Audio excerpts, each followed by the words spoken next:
The American gangbang. The American dream. Gangbang right here. You ready to blow your brains out this evening?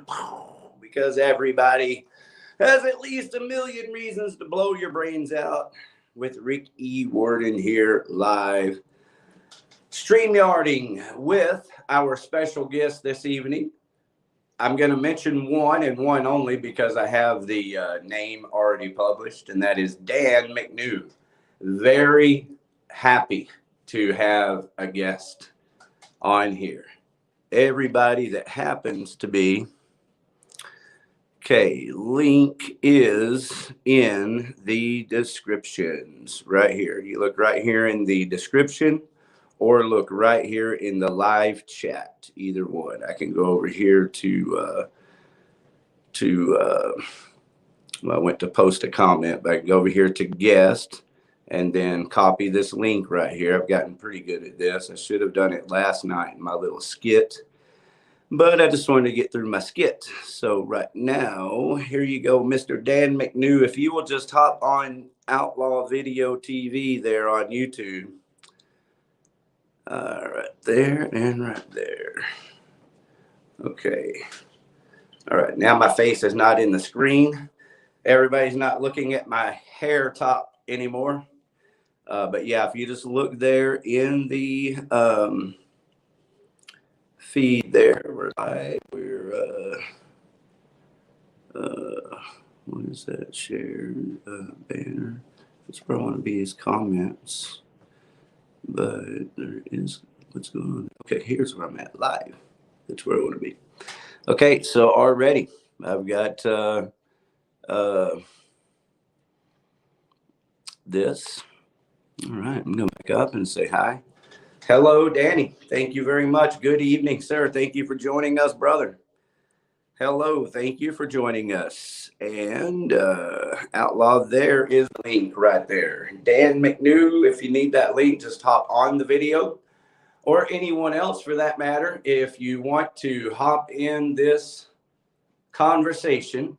If you're a local band from DFW and you want to promote your show for free, come on, promote your show for a minute. Just give us a minute and hop back off. We'll have a great time together and build a great platform for new music and enjoying music together and promoting music. So same thing, if I have any friends out there who have bands coming to town soon, then hop on. The link is in the live chat below. It's also in the descriptions on this video.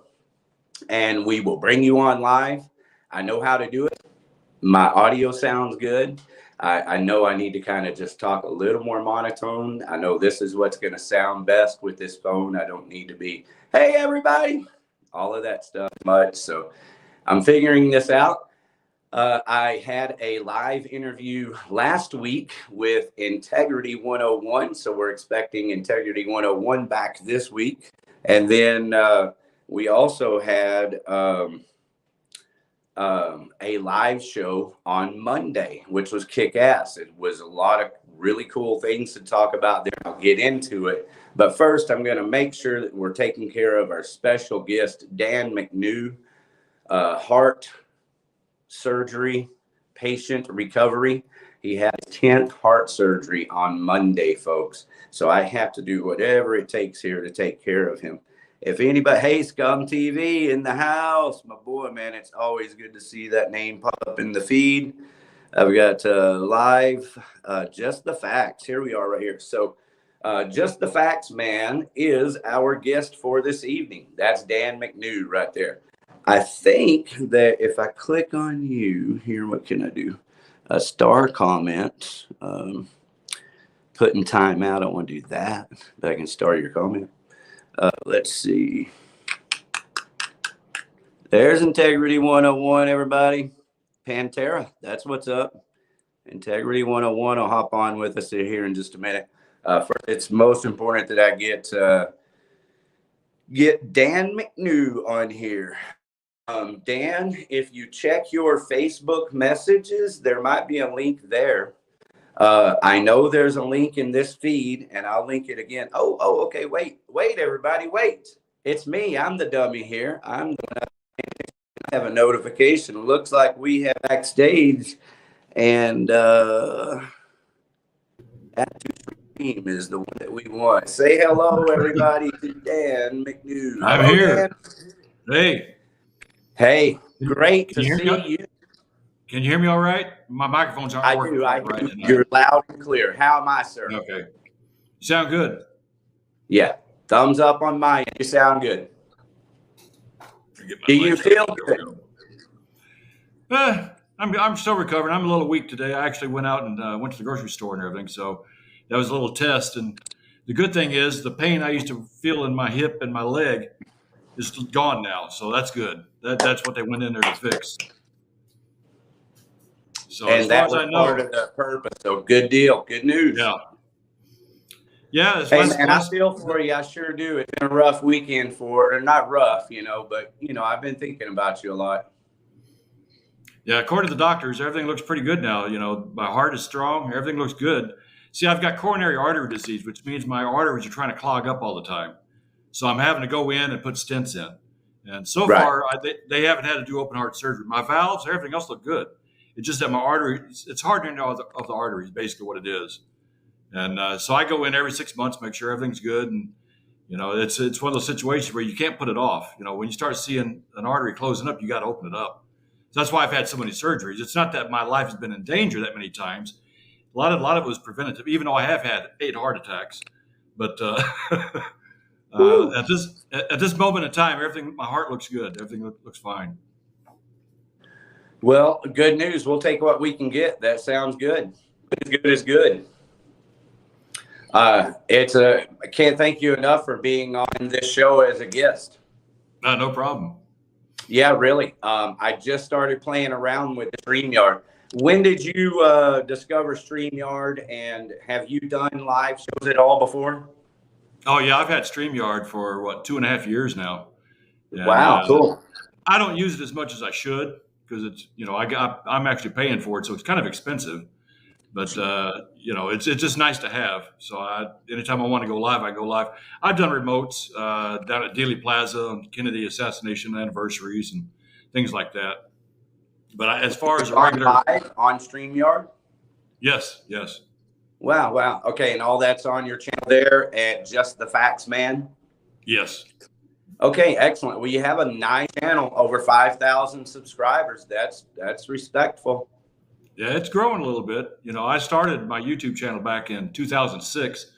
Basically, it's just a place to store my videos. It wasn't to put on shows or anything. It was just a safe place to put my videos.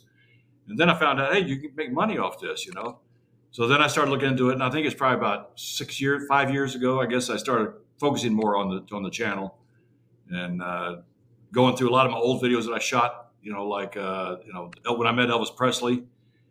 I went ahead and transferred that to digital and put that on YouTube, and that's got awesome video. I remember that. I think that's close to 1 million hits on that one. Woo! Then I did the Space Shuttle Challenge. Space Shuttle Columbia, when it disintegrated over Dallas.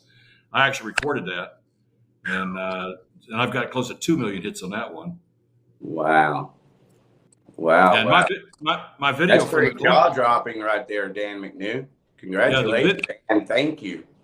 Yeah, the video that I shot of the Columbia disaster, NASA had that video within 24 hours, and that was actually part of the Columbia Accident Investigation Board. They examined the video, and that's a long story. I don't agree with what NASA found, but that's a different story.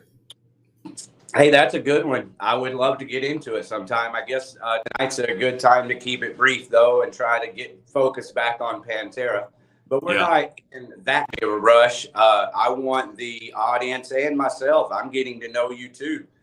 We assume that you grew up in East Texas then. Just Dallas-Fort Worth area. I lived in Grand Prairie until 1972. Then we moved. Well, how the hell did you get how'd you get the video footage? I apologize. Which video footage? The NASA Challenger. That was out here in my house where I live right now, out in my driveway. Really? You can see it from here. Yeah, because I'm a kind of a space nut. I've been following space stuff ever since the Mercury missions back in the 60s. Mm-hmm. Yes, I'm old.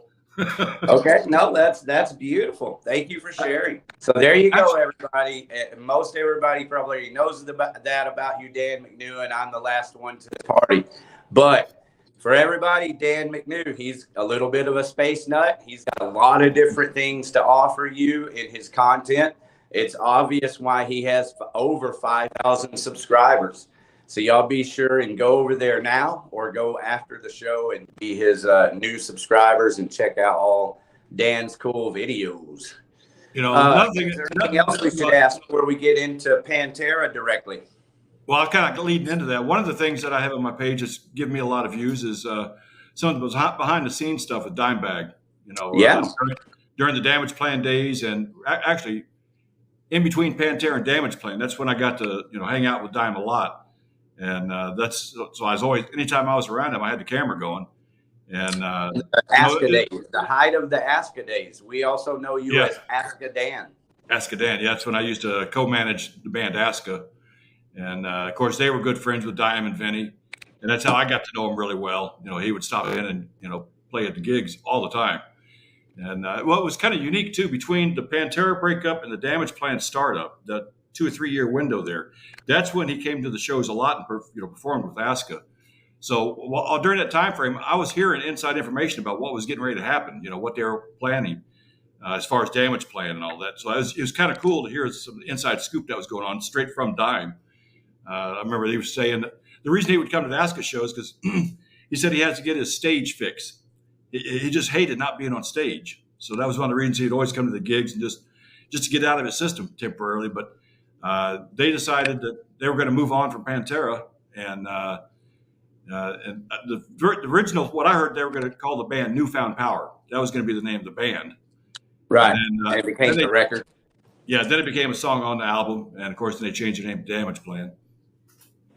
But it was kind of unique watching that totally evolve from Pantera into Damage Plan. Actually being there, seeing all that and hearing it. So that was pretty cool. And then, of course, when Damage Plan went on tour, I mean, I went to Vegas with them. I went to Oklahoma City with them, and I don't know how many times here in Texas. So I got to see, a lot of stuff, during their shows as well. And, I'm just glad that I wasn't around for the Ohio concert. That one. That was rough, man. That's like, thank you. I'd like to tell you, as a friend and a fan, thank you for everything that you've done, all the time you've put in, remembering Pantera, remembering Dime, and, it's important. Buddy Blaze, rest in peace, Buddy Blaze. I'll quote him. I like his quote. He said that many times, he said, while I was in his presence, that as long as we live, he lives.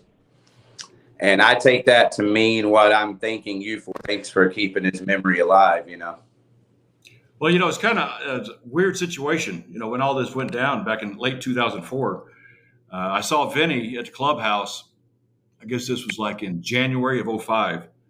And he was telling me about this tribute concert they're having up in Chicago at Agora Ballroom. And, he said the tickets sold out like in 10 minutes. And I think Anthrax performed. There were several other bands that performed that night. And I asked him, I said, well, how would one go about getting tickets to a sold-out concert in Chicago? And he kind of winked at me and said, send me an email. So he set me up and about 11 other people with VIP passes to that show up in Chicago. And I was just amazed at how much love was being showed for Dimebag that night. I mean, we're talking shoulder to shoulder in that theater. And and I thought, wait a minute. Why is there so much love up here in Chicago and there's nothing happening back home? There, at the time, it had only been about a month or so, but there really wasn't any talk or any chatter, anything going on as far as recognizing Dime's life here in Dallas. So there was a bunch of us on the Damage Plan web forum where we communicate back and forth. And we started knocking the idea around, and somebody came up with the idea that, well, maybe we ought to do a motorcycle ride. And I thought, well, yeah, that'd be cool, So there was a group of us that was getting ready to do it, and then suddenly nobody was making a move. And I said, well, if nobody's going to do it, I'm just going to do it myself. So I just started planning by myself. So the first year, I did almost everything by myself. That was it, out of my pocketbook, everything. And but see what I'm saying? Thank you very much. The That's first why ride. you have listeners here. Now you got Royce in the house saying hi, Dan. Yeah, there's And Royce. you got Gloria. Is it Gloria? Is that what it is, Dan? Hey, I see Randy Bell out there. Yeah, Randy Bell. Thanks for ringing that bell. Randy Bell is there. Going back to Randy's comment here. Another guy that knew the guys personally. So yeah, that's why we're here, man. Thank you very much for investing a year of your life and your finances, and more than that. But you know, I can only imagine all that you put into it, and we're all appreciative, bro. So carry on. Yeah, I actually. How did it pick up from there? Who came in to help? Anybody? Well, 2006 it got big. That's when we added a concert to the end of the ride, and so yeah, at that point, then I had a promotions director, then I had a vice president. Started getting a staff together, and so it was a little more organized the second year. And the third year, you know, once you get the blueprint set up, you pretty much follow the same blueprint every year. So it got easier, but it got bigger every year. Not only did it get bigger, but we expanded to different cities. I mean, we were in Philadelphia, Chicago, Tampa Bay. Where else? A bunch of them. London. So we actually went international with it. But see, by the time I got to that Crazy to side, think about, bro. That's actually crazy to think about. It's always been a little mysterious in my head because I don't really know what all that was because I wasn't there, but I've heard about it. yeah, we had Wisconsin. I mean, we had about like 12 cities, and you know, there was a lot of clubs out there that want to do tributes using our name. So we had to come up with a rule. Look, if you want to use the Ride for Dime name, you do a benefit in Dime's name, take that money, send it to Ride for Dime. You do that 2 years in a row, then you can share the Ride for Dime name. So that way we would benefit from all these concerts because you never know who's going to be serious about it. And that 2 year window would give the fakers, they would drop out. So the real true people that want to support it, they'd stick with it for 2 years, send us their money from their benefit, which would help the organization and the charity. And then they get the Ride for Dime name. That's how we got Philadelphia, Chicago, all those. They all followed our blueprint, and it benefited everybody. And one of the things I knew Daryl liked was, kids getting music education. And that was real important to him. And so that's one of the reasons we chose Little Kids Rock. Little Kids Rock. Yeah, it's one of our Do you mind telling me about that? Well, we did it, I think, for 2 years. And I know in 2007, I think, or 2008, we actually went out to the public schools and we gave out guitars. We gave out over like 200 guitars. Really cool.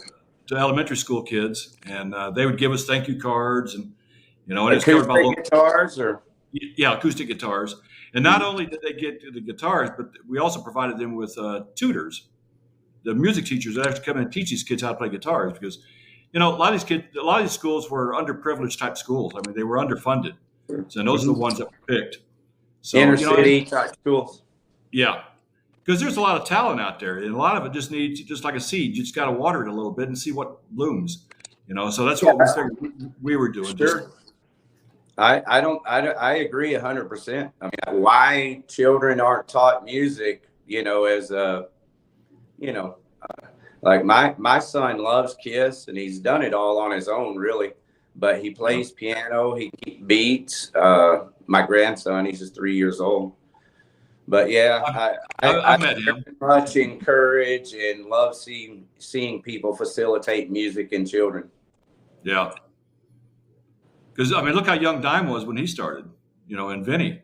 They were little bitty things. Well, me too. I mean, I didn't play, and I'm not Dime. I'm not comparing myself to that. But, I saw Eddie Van Halen when I was 12 years old, the very first Texas Jam. Oh, yeah. I was there. So those kind of times in my life, I saw AC/DC Highway to Hell tour with Bon Scott. So those times in my life that was my therapy, that was my self medication right there. Yeah. When I was younger, I think I was about 11 years old is when I got into music. And that was just, in the high school, I mean, the junior high band and all that, I played the trumpet and I did that. I played the trumpet for 7 years. So, and our thought about it was too, and we give this money to Little Kids Rock and these little kids benefit from it. That Yes. I know for from my experience, that when you focus on music, you really got to focus to be good at it. And when you focus on your music, you kind of tend to, your entire focus is better on everything. All your grades improve. You just become a better student. So, I'd agree. Plus, they gave us an option when I was there. Either you could be in the band or you have to take PE. And I said, oh, screw PE. I'm going to play a trumpet. So that's how we did it. Mm-hmm. But I never learned how to play the guitar. I tried teaching myself before I went in the military. And of course, everything was put on hold while I went in the military. When I got out, I ended up getting married pretty quick and having kids. And it just but I still wanted to be in the music industry somehow. So, I had I got a good ear for music. And I'd hit up some of these good bands. And I got to started off as a roadie, and then I worked my way up to doing sound and then lights. Talking about with Aska now? Well, there were other bands before Aska. There was Like quite a few. Like who? I'm interested. Well, one of them was called White Star. That was my brother-in-law's band. Played basically classic rock stuff. Okay. Sam Cooke music. Was Just in Time. Was another one called Just in Time. But it was THYME, time, like the. I think I remember that. But that was back in the early '80s there. Yeah. But but once I got to the point where I was actually co-managing a band, I'm the type of person, I like doing things for a while, then I like moving on to something new. So I kept going up that. But you obviously stay busy. You obviously stay busy. Oh, yeah. I'm always busy. You can't slow me down. Yeah. But once I, hooked up with Dime and all of them during that slack period they had between Pantera and Damage Plan, that's when I realized, I was actually kind of doing PR work for Damage Plan in a way through the internet. And I just kind of moved on from Aska on to Damage Plan and worked my way from there. But, then after that, of course, then I put on the festival. It just kept getting more and more until I had my heart attack in 2008. And actually I had one in 2006, but the one in 2008 put me down for a while. And that's when I stepped down as president of Ride for Dime, and the vice president took over. And I was still in charge of the ride itself, but the day-to-day business of Ride for Dime, that was no longer my responsibility. So that's when I kind of let loose the reins in 2008. And probably what gave you the heart attack in the first place. So I get it. Yeah, well, in fact, that's people that blame that because, in 2006, I was running around like a chicken with his head cut off. I mean, I had sound equipment that had to be set up. I had bands in the back. I had ticket sales in the front, and I was the only one doing it. Basically, I was running around like crazy trying to keep everything organized. My wife kept telling me, "You're going to give yourself a heart attack." Well, about 4 months later, I did have one. So that's what I thought. I need to slow down a little bit. Yeah. Well, very glad to have you with us. Those are extremely interesting stories, and you're just kind of giving us little bits and pieces. Aska, man, I'd like to stop for just a second and let everybody know. Aska, Dallas-Fort Worth, heavy metal legends. George Call, what an amazing heavy metal band that those guys have been.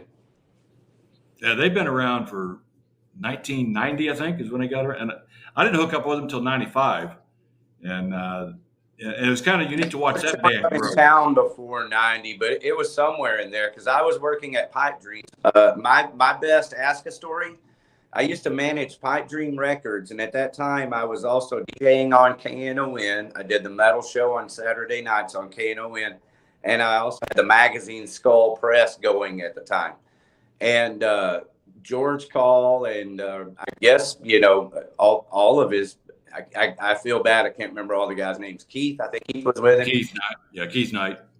But they came into Pipe Dreams like Man-O-War rock stars from day one and said, "We're here. We have arrived." And they damn sure did, didn't they? They were that way everywhere they went, no matter where they went. We went on a little Texas tour where we was over in Abilene, and we go into this mall. And you would think these rock stars just arrived. The way to me, it was funny as hell to watch them, But they would draw attention to themselves and people. Who are these people? Who are these people? And they did that everywhere they went, and it was real fun. It was a lot of fun watching that. Well, when you're a long-haired, loudmouth, you tend to draw attention naturally, right? And And so they just embrace it, and that's what you do as a musician. You get that license to embrace your obnoxiousness. Well, Aska was something that people appreciate. Now, Aska was also very good with their fans. I mean, as far as paying attention to them. Yeah. Because before the internet, how do bands get their fans to follow them? Well, Aska's, every week we put out little flyers. We'd sit at their house and fold up flyers, and you had to be on the mailing list, and it would cost them a fortune sending out those notices every week. Every week for how long? Oh, geez, until the internet really got up and going, the late 90s. Really? So for years, for several years, you would say? Oh yeah, at least 10 years. And that's pretty much every week. Every week they'd have the flyer party over at it's called the Aska House. That's when all four of them lived together in one house, and that's where they rehearsed and did all the business out of that house. That's awesome. And what they would do, if they really knew the fan and said, "Oh, I remember that girl," they would write a personal note on the flyer. So when this fan gets it, "Oh, look, George Call sent me a personal message," and that really does something to the fans. Wow! Sure. How genius is that? That's the original hookup call. And also, all the guys that's the original booty. That's the original booty call there, Dan. And also, since the guys in Aska were fairly attractive guys, I'm a guy, but they were good-looking guys.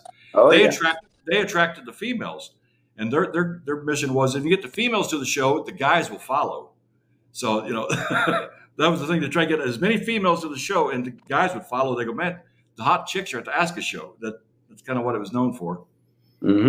Yeah. Oh, it still is. George Call. Yeah. George Call, the heavy metal screaming sex symbol. Oh yeah. It's amazing. I mean, he's 10 years younger than me, but I swear you'd think he's 25. Yeah. He never seems to get old. It's good for you. Rock and roll and the fringe benefits of rock and roll are good for you. Of course, now they also got a following from a lot of people in the military, because they went on these Department of Defense tours. AOC tours. Yeah, and they went on, God, I know they went to close to 35 countries, and entertaining all the troops in all those different countries. And so, they had that following worldwide, which is pretty cool. And the good thing about, all the guys got along. They were kind of a unique band where they all got along with each other. I don't remember any of them ever really having a crossword with each other, and that's important in a band. I think that's one of the reasons why they stuck around so long. Plus, they had kind of the same setup as Pantera. George Call and Damon Call were brothers. One was a drummer, one was a guitar player, just like Pantera. So, and of course, And am I right? Didn't Keith come with them? Where did they move from, Dan? Oh, they came from Panama. They came up from Panama, the country. Oh, that's where that's where they directly. Did they live in another state first? No, they came straight from Panama. They went El Paso, almost another state, but they came from Panama to El Paso, and they realized the scene was kind of dead in El Paso. Yeah, and so they knew some people in Dallas Fort Worth, and they said, "Well, there's two cities there. Let's just make camp in between the two cities." And so they went to Arlington, and that's how they ended up in Arlington. Of course, now they're scattered all over the place. They got families and kids and everything else now, but that's where they originally ended up, as Arlington, South Arlington. Dan, do you know a Chuck Reed? We got a Chuck Reed backstage. Real quick, Dan, you want to go through a couple of messages? Randy Bell, he's talking about, hey, they did music in school. But he's ancient. Thomas here is, that was back in the conversation a little bit. He has a decent comment. Says, Dime tribute in 2009 at Ridgely Theater. Great time. That's Thomas Ladner. And Danny's still commenting. Gotta love the DFW scene. All right, so Dan, let's go ahead and be ready. Do you mind if I bring someone on here as a guest? Because I only say it's risky because I don't recognize him. I sure hope he's there. Here he is. Without an introduction, how are you, dude? I'm doing good.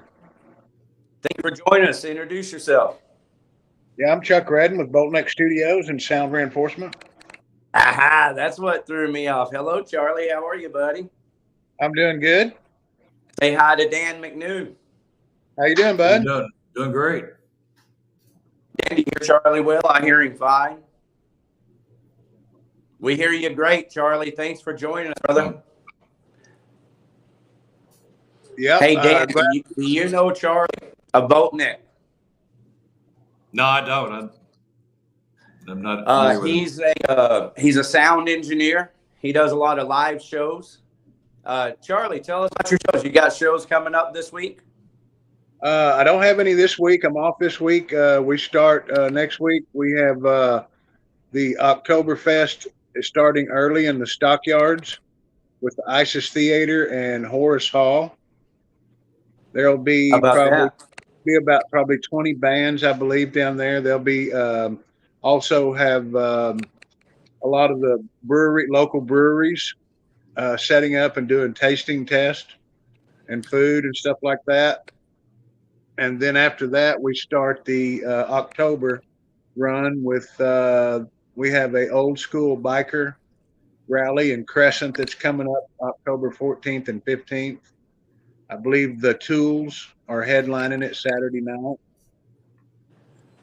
Hey, those are a couple of big shows, Charlie. Thank you very much, man. Go back to that first show. What'd you say? It's a downtown Fort Worth show? Yes, it's in the Stockyards. It'll be the Stockyard. Next, not this weekend, but weekend after next, the 23rd, I believe. And there'll be What's the venue?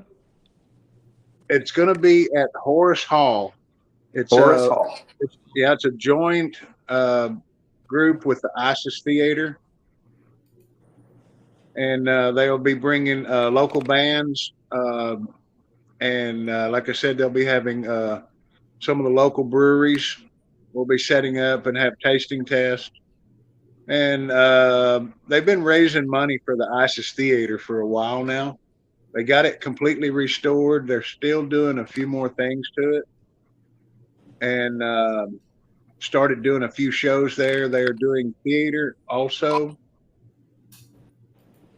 That's pretty awesome, man. I see you get yourself into some big stuff. I saw you were up in Oklahoma last week. Did you make it out to the Glam Fest? Yes, we did Glam Fest last week with Wild Street out of New York. They were some of the guys that were coming through on Rocklahoma. Yeah. That was like a dungeon revival there, man. It was good to see. Yep. I'm really excited. Really excited for London and them. Yep. They did a little acoustic set. They've got some stuff coming up. They're getting back in the studio now and putting some stuff together. So what do you say, Dan McNew? Any of those shows interest you? Do what now? I'm talking to Dan McNew, bringing him back into the conversation. Oh, okay. Pretty cool to show up and share his shows with us, isn't it? Oh, yeah. Fort Worth right now with my condition, I have a hard time driving too far. So Fort Worth is kind of out of the question for me. I've been kind of hitting some of these theaters, these venues that are like Lava Cantina or Grandscape. It's like 3 miles from my house. So that's about as far as I travel right now. Yeah. I get that. In fact, when I saw you get out anywhere, Dan McNew, that's one of the reasons I'm doing this here in my extra room. I hope to improve my studio, make things better ASAP because I enjoy doing this and I've had good responses. And really, that's what I want to do. I have music I like to promote, and everyone tells me that social media is the only way to promote music. And I got this channel. And so I'm like, well, okay, let me go ahead and, see what's going on. And I've been following the StreamYard stuff for about a year now. And, there wasn't really anybody doing StreamYard actively that I was aware of a year ago. But the last few months, I've seen it really pick up. And I've noticed YouTube pushing the StreamYard live events up in the algorithms. And it's blown up. Like right now, as we speak, the YouTube algorithms are just blowing up these live StreamYard events. So for all the right reasons. One, I enjoy it. Two, I have something to promote. But just as important is, what you guys do is important to me as a music lover. And if I can help the music scene and help get some people out to the shows and enjoy some music, man, I can't go wrong there. That's what I've always enjoyed doing. Well, is your channel monetized yet? No, it's not. Thanks for asking. I have over 2,000 subscribers, and I have had for a few years. I've been over 1,000 for a long time, Dan. And I've actually contacted AdSense a few times because I have a monetized channel with my house painting company. And I haven't been able to add the Outlaw channel, and I was kind of curious as to why. But now that I have the YouTube Studio app, and you go over there to that section, it updates you. And so I'm just lacking the view time. And with these live broadcasts, and I got myself into some other stuff we'll talk about in a minute or later maybe, that's increased my view time as well. So I expect that my view time is going to be where it needs to be, 4,000 hours pretty soon. Yeah. Once you get these live shows going, I mean, the hours will stack up real quick. Well, I would like to do this every week. Wednesday night works great for me, so I'm probably going to shoot for Wednesday night every week. I'm going to invite both of you now, and I'm going to continue to invite everybody, all my friends and local promoters and musicians to hop online here, at least for a minute. Like Charlie, you're welcome to stay and participate through the whole show, or you're welcome to, go whenever you like. But for anybody who wants to hop on and just promote their shows and hop out, hey, you're welcome to do it. The link is in the live chat below. And if you click that link, you have to have a StreamYard account. Is that right, Dan? Do you have to have a StreamYard account? No. To get on, no. Can you explain that to the audience, or me and the audience? Well, since you're the one with the StreamYard account, you're the one sending out the invitation. So all they're doing is clicking on the link, accept an invitation, and it'll bring them straight to your StreamYard. So that's how that works. Studio, where they enter the studio? Yes. And then you'll let them onto the show after that. So they don't need to have StreamYard. They just need to have, camera and a microphone. Yeah, and a link. So there you go. You heard it from the man who actually knows. I'm still, stabbing and guessing at this, Dan. But I'm a quick learner, and, I'm figuring out a lot fast. So I really appreciate you guys being on with me. So I wish that we had like an advocate in the house. Let's go ahead and Dan ask Charlie, since he's with us. Charlie, what do you think of the Pantera reunion? Oh, here we go. Boy, I'm on the fence with I it. know we have listeners that are here for that reason. I've kind of, trolled the audience, if you will. So we really need to at least address that for a little bit. So we'll start with you, baby. Yeah, I'm kind of on the fence with that deal. I do believe that a lot of the fans are really wanting something, to really remember and kind of maybe see it one more time. But I don't really know how it's going to turn out. I'm a firm believer. I do like everything that Phil has ever touched, with the Down and all that stuff, and Super Joint. I really enjoyed all of that. I just feel like there's a lot of people that think that they should have left it alone. And then there's a lot of fans that are really just wanting to see it one more time before it's gone, Yeah. And, the thing with the tribute bands, a lot of tribute bands are kind of bringing that little bit of feeling back, when you really did see your favorite band, Yeah. But I have a little bit of issues with tribute bands too, kind of.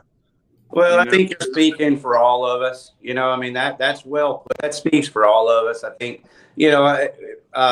anybody who actually thinks they're seeing the same band, it's just not going to be the same band. Yeah, that's what's obvious. But if you want to see something that is a really good tribute to or celebration of, is the word that they're using, that involves Phil Anselmo, and he's been singing these songs with the Illegals, so I think he's ready to sing them. Yeah, I caught him with the Illegals and caught that show. And it was good. It was good. It was very good. Like I said, I do believe it would be memorable for a lot of people, to be able to see the show. Yeah, I agree. Yeah, that's the thing is obviously it's not the same, but no matter who you are, whether you ever saw Pantera before, if you like that music, I think you're gonna have a blast and it'll be great. But obviously there are people that disagree. They really hold their memories, and I guess maybe what Vinny had to say. That's why I posted that video. It's in the description on this video. I posted on Outlaw Video TV Facebook page. It's it's difficult for me to watch every time I do, but it's also exciting because it's people. But I just have to believe that we all get to a point where we have a change of heart, and as long as no one here is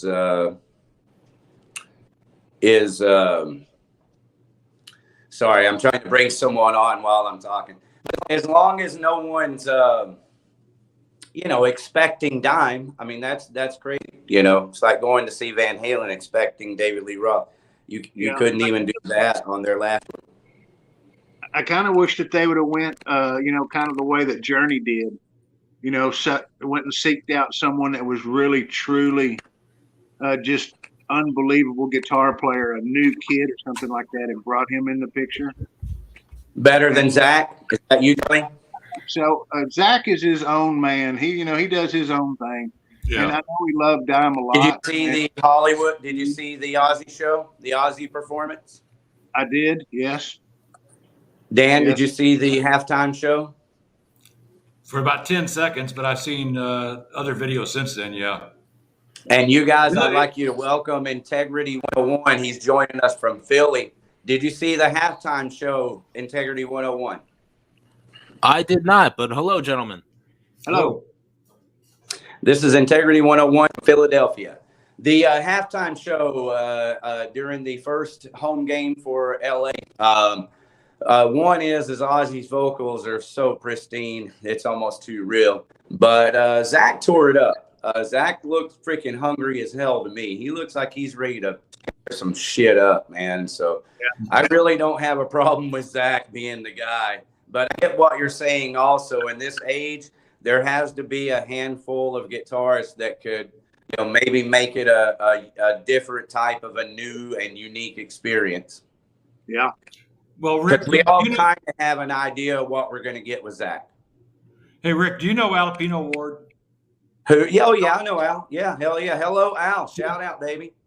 Well, I tell you what, Al, as far as I can tell from listening to other guitar players, he's about as close as you can get to Dime, because Dime taught him a lot. Yes. But the thing is, Alpino doesn't have that big star name, like Zach does. Yeah. Well, I mean, don't you think that this celebration requires that star name? Me and Integrity talked about that last week. Well, yeah, they're looking to draw a crowd too, and you're not going to get it with a nobody name. Yeah, that's what I'm saying. I mean, Yeah. Sorry, but this is where we interject. It's a business at the end of the day. Yeah, and they're doing what they You can to couldn't make have a giant Pantera reunion, booking shows all over South America and now Europe, without that name, could you? Yeah, no, I don't think so. You feel better about all this when y'all call it a celebration. Yeah. So I'm feeling. I'm just calling it what Zach and Charlie called it. I don't care. Call it a tribute. Call it, just don't call Van Halen Sammy Hagar. I mean, you just kind of got to make the distinction, I believe, and I'm good with it. Yeah. Well, Right, now that y'all call it a celebration, I feel more better about it, though. Really. Right. Yeah. That's really what it is. If I can jump in real quick, this is a celebration.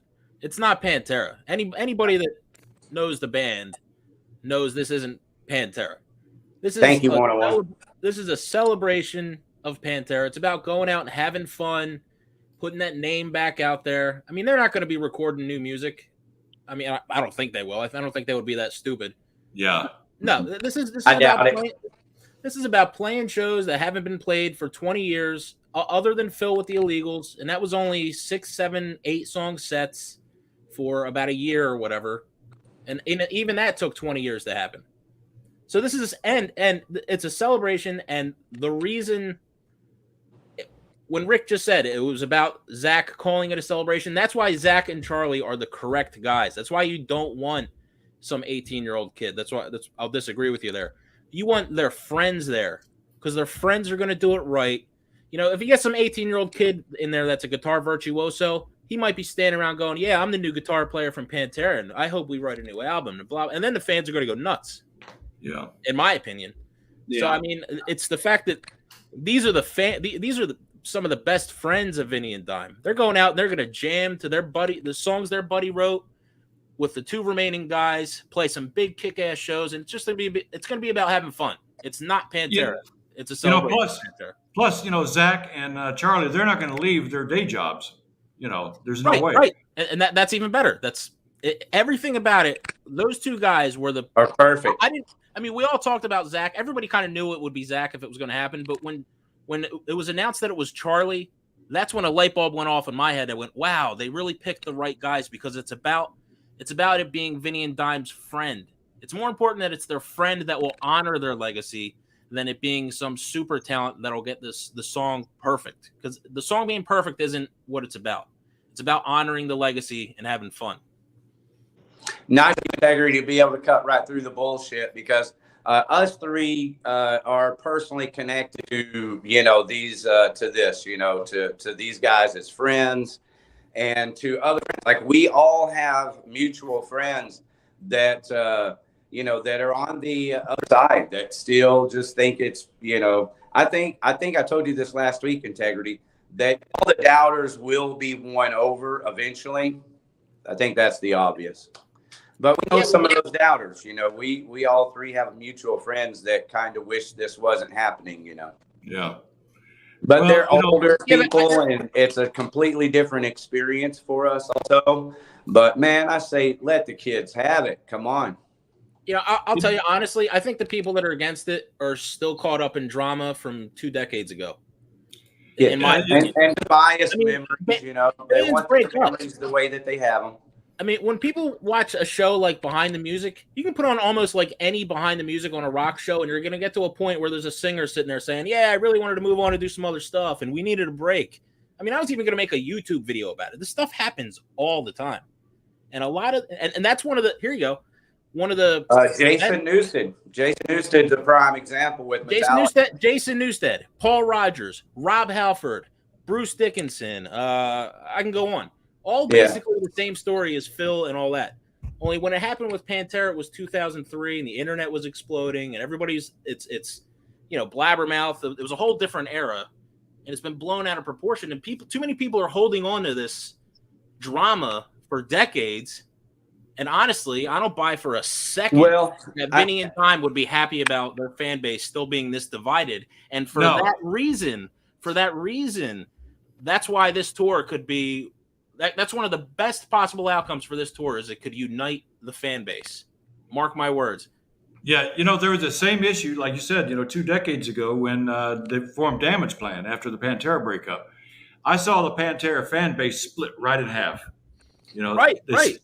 And they were at each other's throat. And Dime and Vinny at every Damage Plan show would have to go out and tell the fans, "We never left you guys. We've always been here." And they'd have to explain to the fans that they were always for the fans, and they never really pushed the fact that the personal issues that were going on, but they always let the fans know that Dime and Vinny were always there for them. I was there. I was at those shows. Yep, I remember. You're right. So after a while, I guess I don't know if that ever really was healed up. Well, exactly. It's this open wound, and too many people are holding on to this negative energy that if not for a tragedy, these guys all would have been playing shows a decade ago. I mean, everybody knows it. Rita has said it. Other people inside the camp have said so. I think it was Bobby Tongs did an interview. He said, "Yeah, Dime said he was done with Damage Plan." It looks like Damage Plan was imploding to, as far as what's been revealed to the public. I'm just a fan. I'm not an insider. But even that. So I mean, we need to move on from the Pantera drama. That's one of the best things this tour could do. And I'll shut up for a little bit. Yeah, there was starting to be some internal issues with Damage Plan there towards the end when they were out on tour, and there were some things Dime wasn't happy with, and it looked like Damage Plan was going to either have to make a change, or they're going to try to reunite Pantera. Well, here you go. That's a perfect segue to this. Sorry, but you're okay. It's a good thing that Dan's here. Y'all compliment each other well in that era. Well, their integrity. According to Rita, one of the issues was that Dimebag and Vinny had sent a few songs to Pat, and he did not put vocals on them. Those are the songs for Damage Plan 2.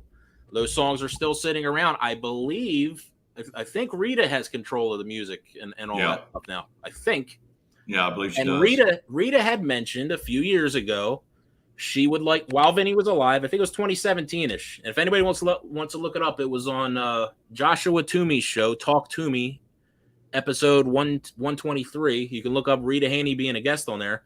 And Rita Haney mentioned she wanted Philip and Rex to finish those Damage Plan songs because Dimebag felt like they were probably going to end up being for Pantera anyway, or Pantera what was in his heart, and yada yada yada, so forth.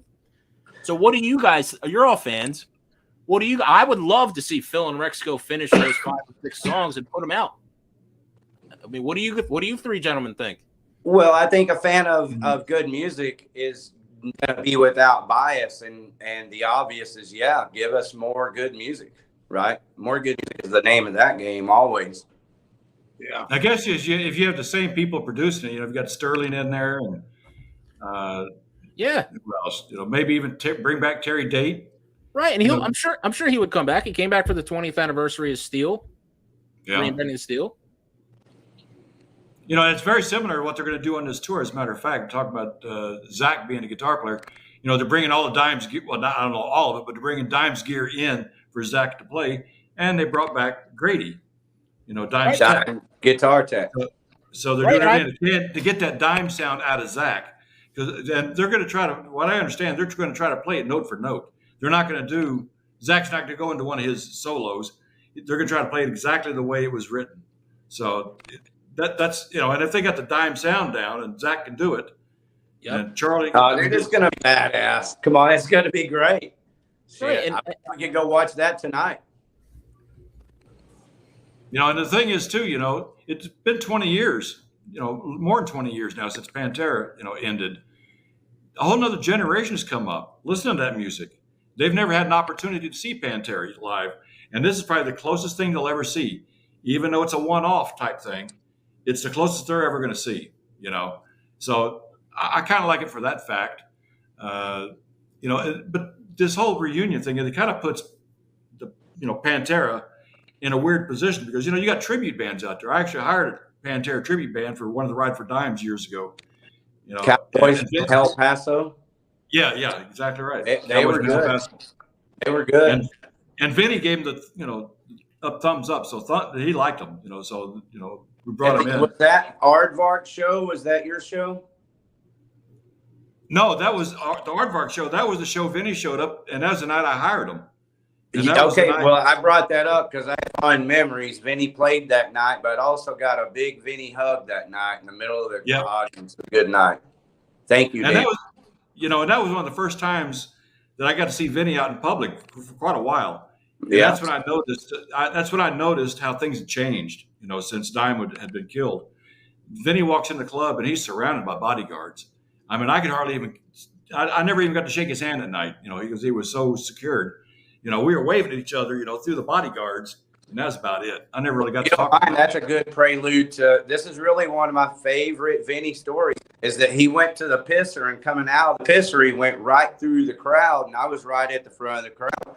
I didn't know he was about to go up and play drums in a few more songs, but the band was playing, and he walked right through the crowd, and I'm like, he's going to have to walk right into me. And he did, and he put his fucking arm down and gave me a hug. And Vinny doesn't do that shit much, not to me. And, me and Vinny go way back. We have every reason in the world to share big hugs. And that night, it was a good sign. It was good to see him feeling good. I got a little bit of audio from that night, as a matter of fact, somewhere. Well, thank you for booking the show. It was a great night for me, and I'm sure it was a great night for Vinnie Paul. Yeah, he loved that band, but like I was saying, there's tribute bands out there that are at true tribute bands. There are no original members of Pantera in these tribute bands. Right. And now you get I call it the new Pantera with Zach and Charlie in it. Well, they're not really a tribute band because you have original members in it. But people don't want them. A lot of people don't want them to even use the Pantera name. Put something else in there. I don't know. They don't want the true Pantera name. Pantera so that's band. yeah, to me, that's the debatable part. The thing I'd kind of draw the line on is as long as they don't record any new music, under the Pantera name. Agreed. Well, I think that being a business, you just never know. There's ways to sway the hearts of the public. They might have some marketing campaigns, but you just never know. It depends on who steps up with a check big enough and says, Yeah. Right, and nobody is stepping up to a check for something that has tribute in the name. and You know what I mean.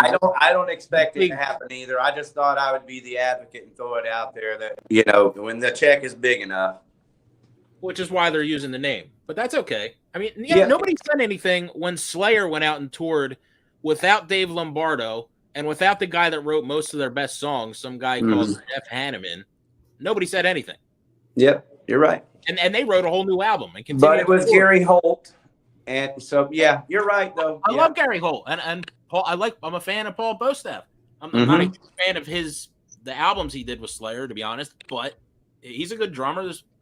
He's cool, but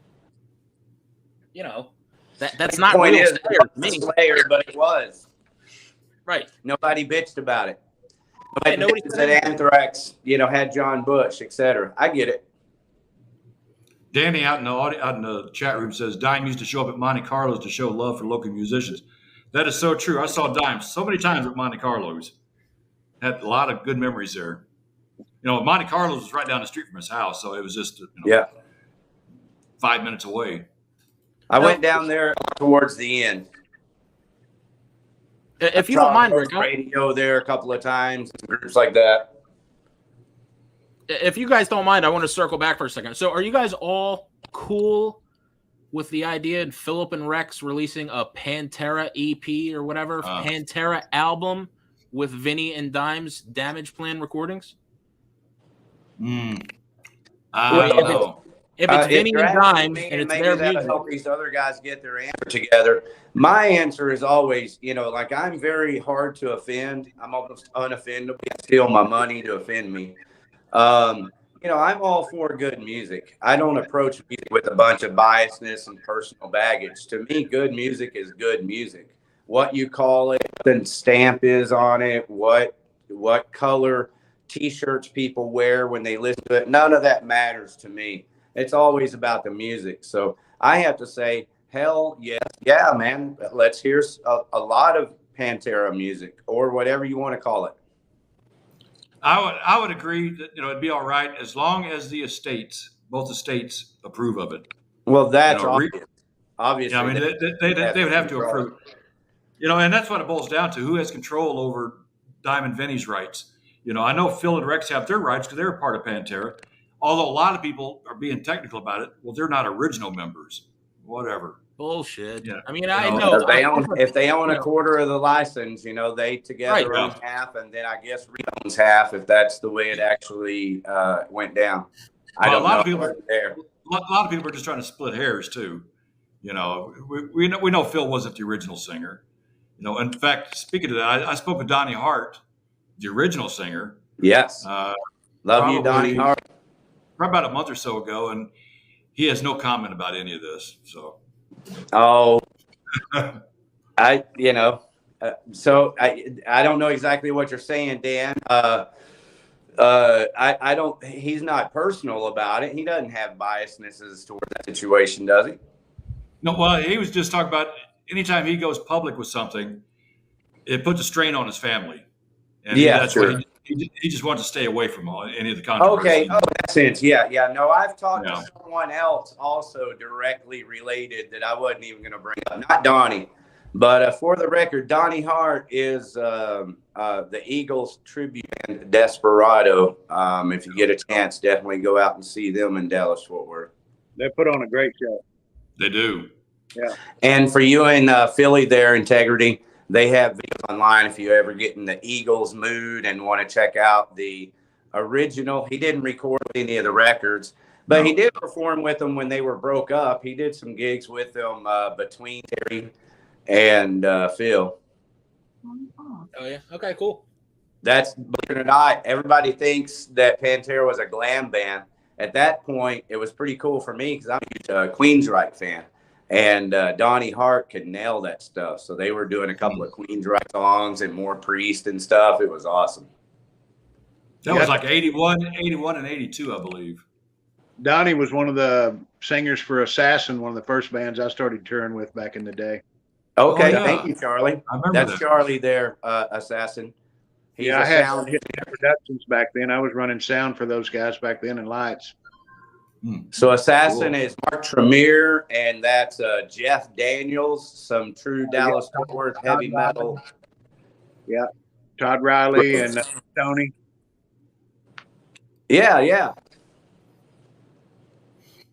That was a long time ago.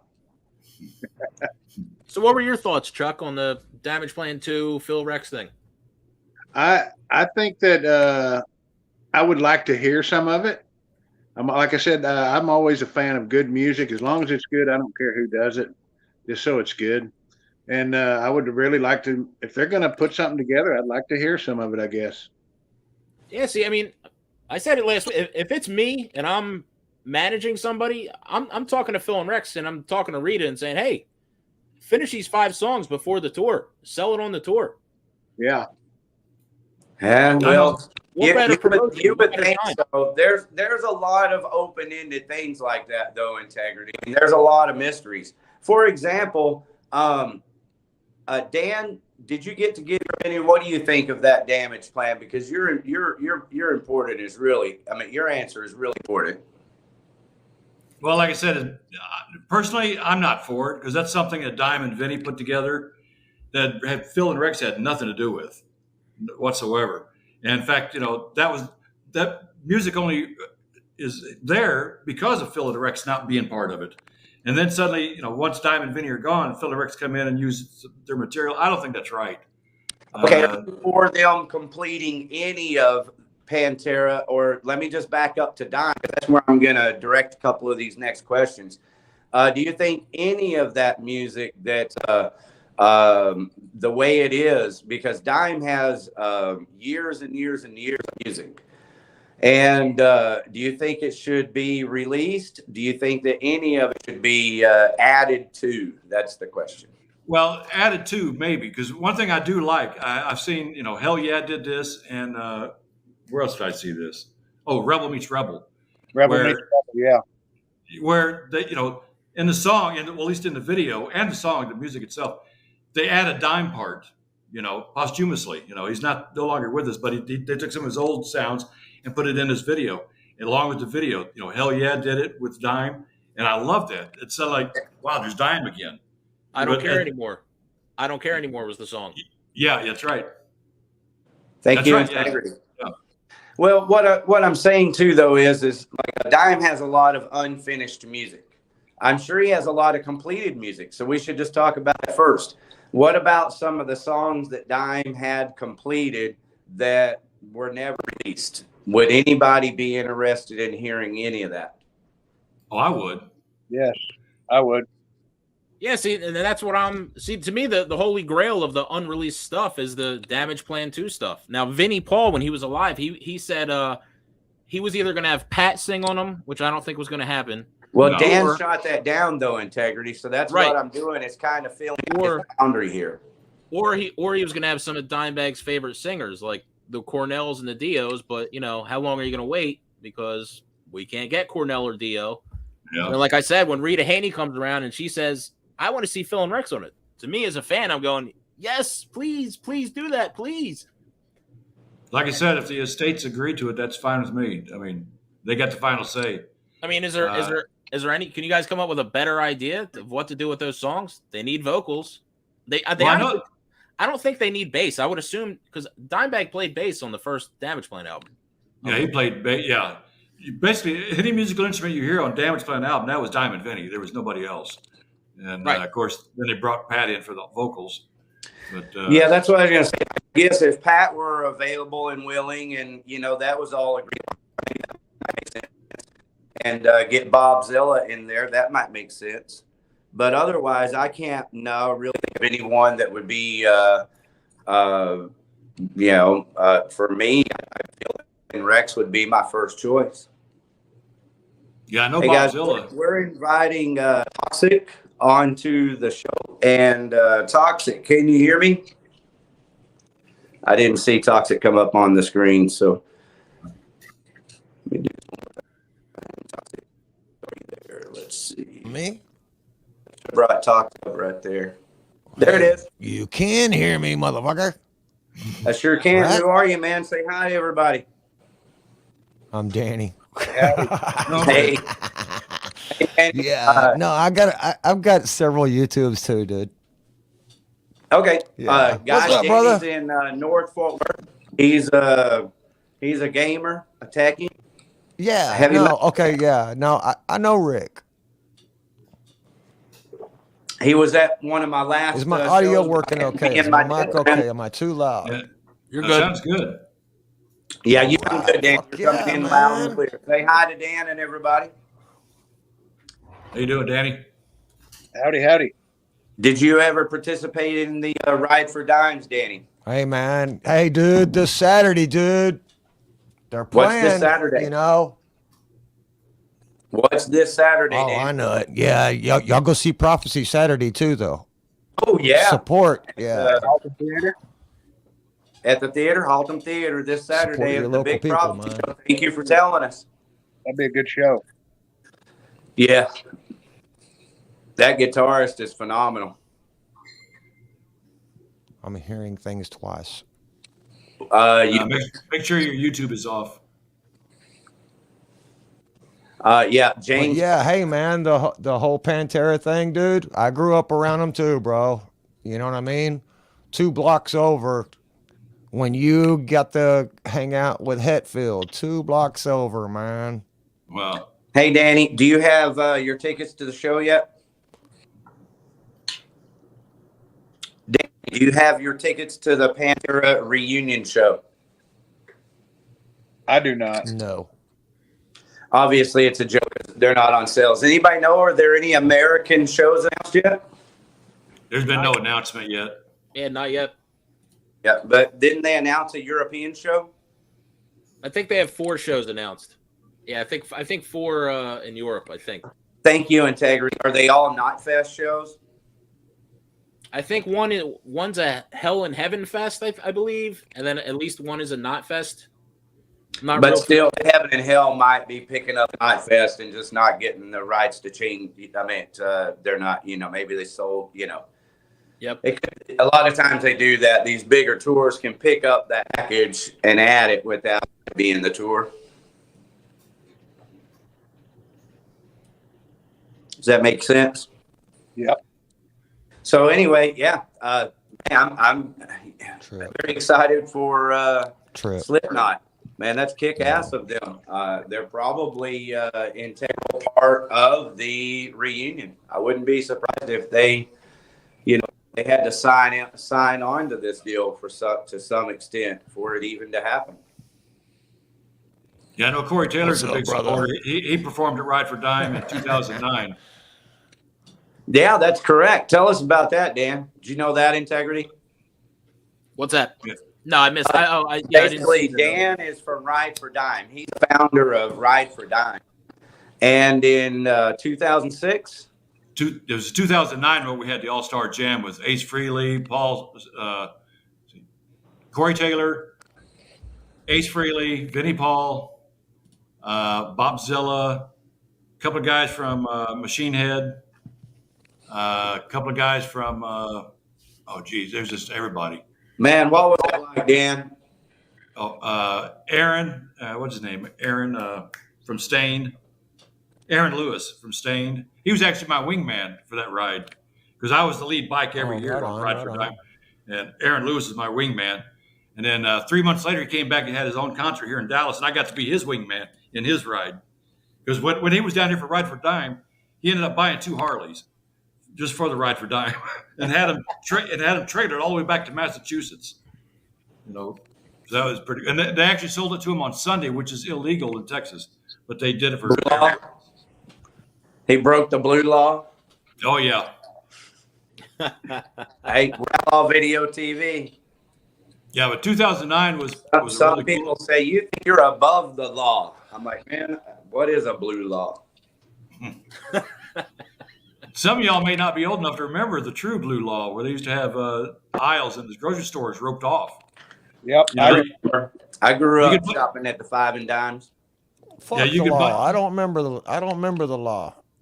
you could buy a hammer, but you couldn't buy a nail. You are the law. That's right. That's my boy. Hey, Danny, you got any other shows coming up you want to tell us about? Because that Haltom Theater show is the jams, man. I'm so glad that you brought that up. Oh man, hey dude, can you believe? Texas hardcore, Texas death metal. That's it. It's a Texas death metal. Fuck yeah. James fucking- Marks, Prophecy. That dude is like a scene. He has kept his own scene going for years. You got to admire That's that. crazy. Dude mentioned the ISIS. Who's ISIS? ISIS? What? Okay, Danny. I'm going to get back to asking Dan. Hey, Dan. Yeah. How did you line up that caliber of artists? Was that all someone else is doing? And more importantly, man, you must have really enjoyed basking in that glory. I hope you got to enjoy that time. Well, in 2009, I'd already turned the reins over to Rita because I stepped down in 2008 as the president. And then in 2009, my only responsibility was the motorcycle ride. You know, organize that and do that. And Rita and Rob, they did all the concert promotions and all that. So I had nothing to do with that. And Okay, well, that explains it. No, that's why I was asking. That definitely explains it. If Rita stepped in, that, my goodness, Ace Frehley and Corey, I mean, come on. Yeah, well, you know, Rita changed the way the ride was. You know, some say for the better, some say for the worse. But, you know, when I started Ride for Dime, it was basically a grassroots effort. And any band that played at Ride for Dime did it for free. I didn't pay anybody. It's a charity. Yeah. And I had bands all over the country coming down to do Ride for Dime. You know, they paid for their own hotels, their own gas, everything. Yeah. But then when I stepped down, it all changed. Then they started paying people. And I didn't agree with that. You know, there was a lot of money spent on talent when it wasn't necessary, I don't think. That money could have gone to charity. But, hey, I wasn't in charge anymore. It wasn't my deal anymore. But, what can you do? It's hard to know that balance, you know. I mean, sometimes you spend a little and you get a lot. Yeah. Sometimes bands put forth their best effort, but when they're not getting paid and the transmission goes out, you know, it does, you know, paying someone so they can get the damn job done. There's something to be said for that sometimes. Yeah, we had some pretty Those good people help make an event more memorial, you know, for years. Yeah, I just love seeing Dime memorialized. I really do. And I would love to see more of that. I obviously can't do it myself. If I could, I'd probably be doing something else. I have other interests, you know, so I get it. But, you know, man, what do you think about that, Dan? Can I ask you, do you think there's a chance that we might see Dime and Vinnie Paul memorialized in a greater capacity? At this point, it'd be totally up to Rita because she's got full control of everything. And I was lucky that, you know, when I did it, when I first started up, Rita and Vinnie Paul had no problems with it. And then it just got to a point where Rita was trying to do something herself, but Ride for Dime was already organized. I stepped down and she stepped in and took it from there. And of course, then she expanded it out in Hollywood, you know, for Dime Bash. Yeah, I mean, it doesn't sound like there was anything like, mischievous or malicious or anything. It sounds like you had to step down and she stepped in to help for entertainment, and sounds like that was all kosher. Well, there was more of it, you know, no matter who's doing it. Well, there were some issues, and it kind of calmed down for a while. And then in 2015, there Yeah. was a lot of controversy in 2015. And then in 2016, Rita called me back, to be on the board of directors again in 2016. Yeah. And that was my last year. There were some things I didn't like that weren't going the way I thought they should be going. So I stepped down again in 2016, and I haven't been back since. So, it's Well, 6 I'm not years. asking you these questions to dig up dirt. I'm not a dirt guy. I'm more of a resolve guy, but I still want to ask you questions, and that is not what did you experience that you didn't like and you stepped down from. I'm not asking that specifically. What I'm asking though is right now today, some of my videos on Outlaw Video TV are videos where I'm out at the grave site. My biggest one is where I'm out there when it's just dying and there's no fence, Yeah. and they put up the gate. And I'm not asking you if you're pro gate or not for the gate. I'm just asking it more generally. Probably at least half of the comments on my videos are, my goodness, why are y'all out there raising hell? Can't you respect the dead? And I don't mind telling you that my thought, it's not a response. It's just my thought is real simple. Is, Dime was loud. I'm loud. That's one of the reasons we were friends. We're loud, boisterous, heavy metal, headbangers. And so, it's kind of hard to go out there to honor your heavy metal hero brother and not, and also maintain a level of respect for the dead. I think there might be a better solution for the gravesite of Dime, Bag, Daryl Abbott, and Vinnie Paul in Carolyn. Well, personally, I kind of like the fact that they did put up the iron fence around it. I kind of like that because, I've seen pictures of people laying on the grave, just a lot of garbage left on the grave. Well, that's true, but there's also pictures of Zach Wilde. There's pictures of a lot of, I'm not going to mention all the names, but there's a picture of a lot of different famous people that are friends of Dime, also that were closer to that, to Dime's grave marker. And so, there's something to be said for people getting a little closer, and maybe even at the expense of sometimes the bad people get a little closer. Is that possible? Because that's how I feel. Yeah, because the biggest problem was so much, not people being on the grave or anything, but there was people starting to actually carve their names into his monument. I agree, and it sucks. I agree. So that went on for quite a while, and there was somebody that would go out there clean it up all the time. I cleaned it a couple of times. I don't mind. I cleaned it a couple of times. I cleaned my daughter's also. That's what you do. And then, I know on Vinny's marker, they put a plexiglass cover over it now. Well, I guess it always has, but Dime's is still open to the nature, but Vinny's is enclosed in the plastic, so his is still look pretty good, but it's hard to see through the plexiglass. That's the bad thing. It gets dirty on the inside. Well, and the dirt and the leaves get up under there. It's kind of a water runoff area. The pond is right there behind it, and so the leaves get up in there, and it is an issue. It really is. Yeah. But I'm just glad nobody's defacing the gravestone anymore. Now, you look at other grave people like graves like Jim Morrison over in France. His gravesite looks like a dump. Yeah, because people just really tear it up. Roy was a cool dude too, man. He used to live next door to me.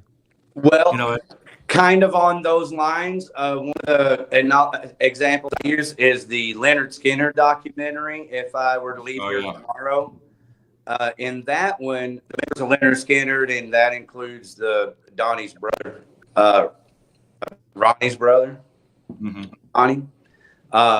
And there's a couple of beer cans out there, and I mean, it's not broken, it's not beat up, it's scratched, but there are beer cans and like even a couple of red cups, I think. And they just go, yeah, that's the way, Ronnie would have wanted it, hands close to him. So that's kind of the side that, I admit, I look at it as a friend, and I think I want to be close, and it's challenging for me to see it any other way. Well, I've been kind of disappointed the last couple of years because on his birthday every year when we had Ride for Dime, that place would be packed with people. Oh, yeah. But since Ride for Dime isn't here anymore, I've been out there the last couple of years on his birthday, and there's nobody there. It's like, what happened? It's not inviting anymore. I think it's two things. One, there was a lot of drama, and I don't really want to get into all the drama, but there was I know a lot of drama, and that turns people off in of itself. But it's not as inviting. It's just not as inviting. You don't feel like, you can argue both sides, Dan. Back then, when we had 200 or more people out there and we're all drinking and lighting it up and howling, there was no respect for that, that's for sure, unless they to have a good time. And I think they do. Like, my personal opinion is, if I somehow get stuck in that graveyard or any other graveyard, I hope people come drink whiskey and play guitar with me, man. That would be great. And I would plan for someone next to me. I'll take that. Well, when it was crowded out there before, if Dime was there, Dime would have been in the middle of everybody. Dime would have been the main person, enjoying that. Well, that's my point. He still is. He used to be, when we used to go out there in crowds of 200 or 300, people felt like he still was the center. When you were younger, it was okay. What are you trying to say? No, what we're saying is that there was a time 5 and 6, maybe 8, 9 years ago now, right, Dan? When we used to gather at more Memorial Gardens on Dime's birthday or on the day of his death, and there might be, 100 or 200 more people there at a time. And we'd all do shots at 3:33. Yeah, and it was a good time. I mean, a really good time. There's videos online. I used to take my guitar out there, play guitar, and we all sing. It was always a great time, y'all. Just always a great time. Well, also, times do not exist anymore. They weren't really so much that they were planned or not planned. It's just that it happened, and now it doesn't happen anymore. Well, during the Ride for Dime days, of course, we'd always try to plan it as close to his birthday as possible. Sometimes it'd be on the 19th, depending on how his birthday fell. It'd always be that weekend. And people would literally come from all over the country to Arlington for Ride for Dime. So it was always that crowd on his birthday to bring a lot in. And since Ride for Dime is gone now, there's really no event to bring these people together anymore. A very good point. Thank you for that clarification, Dan McNew. That is true. Every Ride for Dime event was a party at the cemetery as well. And of course, it wasn't just that one day either. Ride for Dime actually became almost a 3-day event. We'd start like on a Friday night, doing a pre-party someplace. We'd have, there was more than one concert, right? There'd only be 3 concerts, towards the end. We really expanded. It got to be a big deal. And then, it all kind of just stopped. Still a big deal to me. I had some great times. And, gave a chance for a lot of local bands who were influenced by Pantera and Dime, to show their respect by performing, And like I said, they would do it for free. And, the first year we had a concert, I put the word out. I'm looking for bands. Man, I was swarmed with bands. And I was just amazed how many bands were going to really, put out that much effort to come down here and pay tribute to Dimebag, and they'd send me the tapes. I listened to the tape. I don't know if you ever met Philly Joe. I don't know if I met him so much. I might have just been a meeting, but that would have been it. I know who you're talking about. He was the first.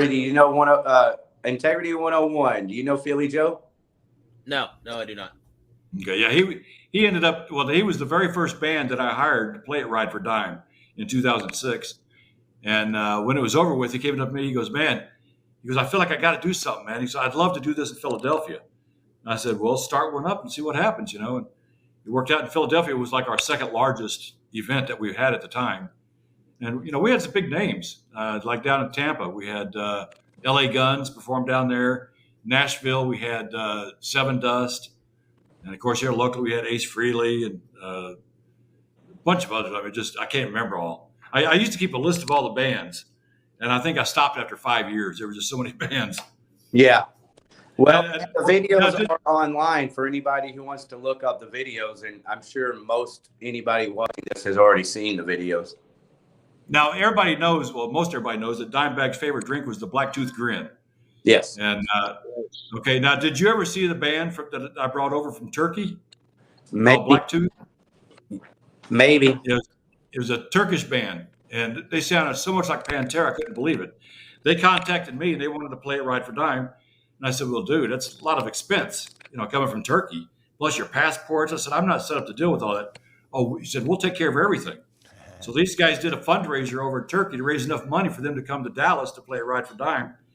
And they did it. They got all the passports approved, and they're at Ride. I said, if you can make it on this date, you can play. They were there. They played. Got such a big response. They did a quick little Texas tour while they were, in this country. Went down to San Antonio, Corpus, Houston, did a little Texas tour. And it brought notoriety to them. When they went back to Turkey, they're as big as Pantera in Turkey now. They're huge. And Awesome. Yeah, you got to go away to you know what I mean? You got to go away sometimes, don't you, to go make your music, and then you come back home. I mean, they go back to Turkey. They said, look, we played at Ride for Dime. We did a Texas tour. And to them, to me, a Texas tour is kind of a small tour. But somebody from Turkey, that's big. And it just I think a Texas tour is big to everybody. Yeah, everybody knows Texas is any touring band knows Texas is a country. Yeah, that's true. You have to travel a little bit to play all the cities.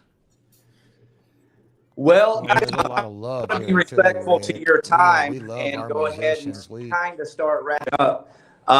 Dan, thank you so much for everything you've done and for joining us. If anyone watching has comments, questions for Dan, go ahead and ask them in the chat section now. We'll be sure to go over them. But what are you doing now? Tell us about if there's anything else you want to tell us about in retrospect, do that as well. But tell us about just the facts, man, and what we can do now to enjoy, the things that you're doing right now today. Well, since I'm retired and my health isn't the best, I basically just go to YouTube now. And I go to local shows, and I've been recording a lot of tribute bands and promoting them. Nothing big, just something to keep me busy now. Hey, that Firewheel is a beautiful venue. Not Firewheel, it's La Cantina. La Cantina. Yeah, Lava Cantina. La Cantina. Yeah, that place is beautiful. I saw the Buddy Blaze Memorial out there. And I'll put together videos too. Some of my previous videos, I'll put them together, make a new one. Like that recent one I did about Pantera. I don't know if you saw that or not. Where I go to the old Pantego studio, and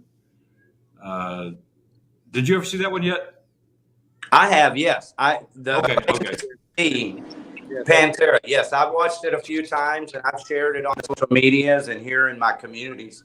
Okay, cool. Yeah, just things to do when you're in town. If you're out of town and you want to go to some of the Pantera places and see some of the things that places they used to hang out, where they used to eat. The cemetery, the old Pantego recording studio, which is it's kind of eerie to go there now. I mean, it's all boarded up, and just so much music came out of that building, and to see it's idle in just such bad condition, it's kind of sad. Well, I can give you a little update. Do you want me to give you the little bit of update that I can actually give you? On the Pantego Sound Studio? Yeah. Do you know anything? Have you figured anything out yet?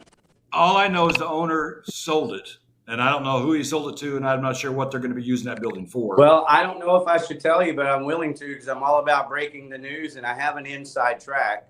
I didn't get this from Darren. I got it from someone who knows, one of our mutual friends. Darren's the owner, and so I had to do a little bit of digging. But I have been told that it is someone connected to Rex Brown, someone that has done or is doing work with Rex Brown. I don't know who it is, but I know that I feel better about that. I honestly was a little concerned that it might fall into the hands of some wayward, person that wouldn't honor it and respect it. But the way it was put to me is that it's in good hands. Good. Because I thought, how great would it be to, someone purchase that and make a Pantera museum or something out of it? Yep. My idea was just to make it a bed and breakfast and go from there. You make it a bed and breakfast Pantera museum, put your audio in your studio in there, make it a studio.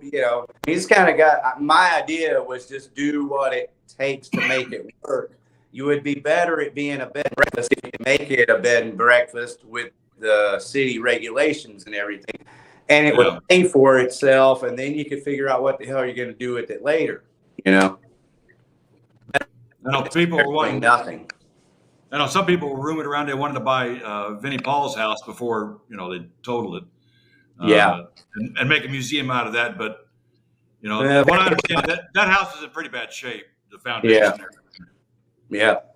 It's hard to say what would make would Vinnie's house or the old Monterey house make a good museum. I don't think they would make good museums. But like the old Monterey house, I've been saying it for years. If I had the money and you could get away with it in the city of Arlington with their coaches, you turn that thing into a not bed and breakfast. What are the new terms where you do a club? What? Well, no. It's in the neighborhood. It's in the okay. Well, if you're not going to turn it into a club, then you turn it into. No, you can't. You're missing the point. You can't turn the house on Monterey into a club. The name that wouldn't work. But you turn it into something like that. You mean? Yeah, where you rent it and then show up Airbnb. That's what I'm thinking. I was calling it B&B, like a bed and breakfast, but an Airbnb. I mean, that's a good investment, and you're doing something with the house other than it just sitting there. But I admit, man, when I think about these types of things, guys, I do it in a fantastic way. So, that's just my bullshit on it. From what I understand, the house on Monterey was up till just a few years ago owned by the Abbott family still. That it was just recently. I don't know. 5 or 6 years ago. I went by there about a month ago and took some pictures for that video. And it's so weird how it looks exactly like it did back when they lived there. Yeah, it does. Oh, There's man. even a wall Did they have where kids? the Dime studio was. I mean, y'all might not know about. What, Danny? Yeah. Did you think they had kids? Any? Come on. Vinny or Dime? Yeah. No. Oh my goodness. Who's got time for that? I'm just saying, Oh, the kids might be. Yeah. I mean, so is the mom and dad? The mom and dad still alive? I think we would have heard something. I mean, it's kind of a shame. It'd be nice if there were a Dimebag Darrell protege or whatever, but I kind of doubt it, and I really don't like wasting time with it, Oh, just curious. Here's the thing. There's some people that are serious about that. They go crazy with it. Send me pictures and stuff. Yeah, see, that looks just like him. When you're as close to Dimebag Darrell, I've got this really strong belief when you're a musician that it's not just knowing you're a musician. Sometimes it just comes out of you. I do think it's in you. Do you see what I'm saying? You have a spawn. And he turns into a badass musician, and believe it, it happens. Art past. Hey, do you have a question for our guest, Dan McNew, before we wrap up the show here, Danny? He's like, what kind of weed is that you're smoking, man?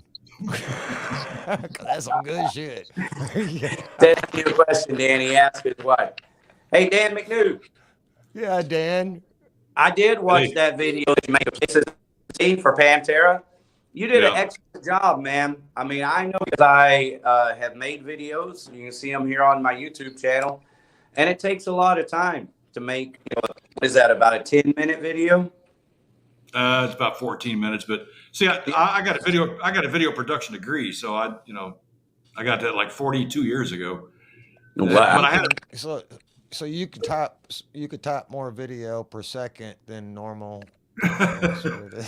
Well, I be do honest- a little bit of it. I feel you. Well, to be honest, when I first got trained on this stuff, this is the old school. I mean, I had to deal with film splicing and all the old stuff. Right. I remember Well, those days, And of brother. course, as the new stuff came along, I had to retrain myself on all the new digital stuff. And so, what I know now, as far as studio setups, I can do that. Lighting, I know all that. That's pretty much stays the same. But as far as editing and all that, it is not even the same animal anymore. Right. No, Totally different. no way. Right on. Yeah, right on. no. Only thing I can edit on is iMovie. So, Uh, but I can squeeze the juice out of iMovie.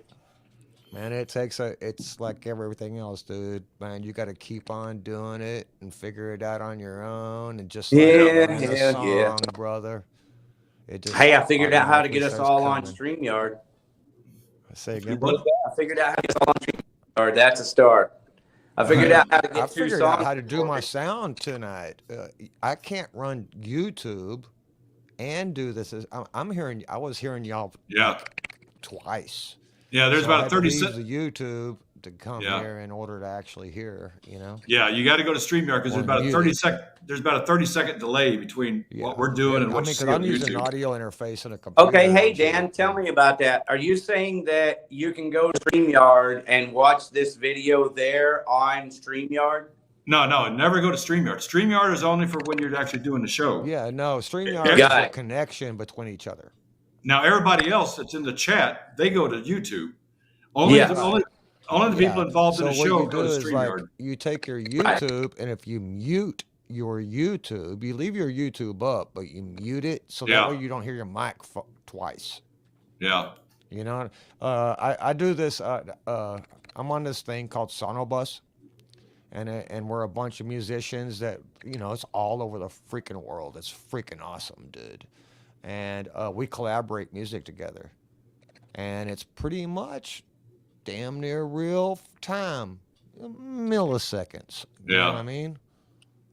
Well, okay, on this connection though, because this is what I'm really interested in, you guys. StreamYard, come over there and help hook where's you the up, delay man. they're talking about with StreamYard and YouTube, Dan McNew? What say again? But What was the delay? Is there a delay between the chat Yeah. and the video? Correct. yeah, the reason is because you're going on StreamYard. As we're producing the show, we're producing it on the StreamYard platform. Yeah. And the StreamYard platform then sends it to YouTube. Yes. And then YouTube has to process it and send it out. So that's where your delay is coming in. Right. So Okay. you okay. Pay attention. Now, to YouTube, here's the brother. next question: is how many people are watching us right now on your Roku television? Because that's how I watch some of the interviews I watch with, like Ryan Roxy or Jason Green. I watch that stuff on my television, and it sometimes there's a delay, sometimes there's not. Yeah, for sure, dude. Hey, man. John Manuel I says, don't know "Happy your brother, you made but it." I've heard of you. Yeah, happy you're out of surgery and stuff, dude. How you Yeah. feeling? I mean, you're feeling good enough to be talking. Yeah. I tell you what, medical technology today is wonderful. I mean, you It's have still heart going surgery. strong. Have heart We're surgery. an in the hour and a morning. half in officially, Dan. I had surgery at 10:30 in the morning, and I was home by 3:00. Oh, that is freaking crazy. I've Proud had to of go you, through man. I've done it 10 times so far, and they finally say everything looks good. Right on, brother. So right we'll on, see. man. But I'm 65 years old Yeah, now that's too. crazy. So How long were you? Well, let's go take some shots soon. 3 hours? I know. That's what I was asking him. I'm like, so when you left, did you have a couple of tequila shots? And Yeah, keep that blood thin. I had a little bit of shot up a little morphine. I bet you did. Oh, I know it. Oh, that's what it is. Did you tell them I need some of that to take home with me? Yeah, well, they asked if I needed it, and I turned it down. I don't need that stuff. I'm so used to it. Right on. Right. I haven't had it since. But I do tell you guys, man. Quaaludes. But I tell you what, guys, if you haven't had your heart checked, you need to go have it checked if you're over 40 years old. Hey, thank you, Dan. I had my first heart attack when I was 49, and I thought I was invincible. And I go to the doctor. No, I got cardiac artery disease, coronary artery disease. Okay. Which means what made you go though? Because My heart like attack. you didn't go get checked.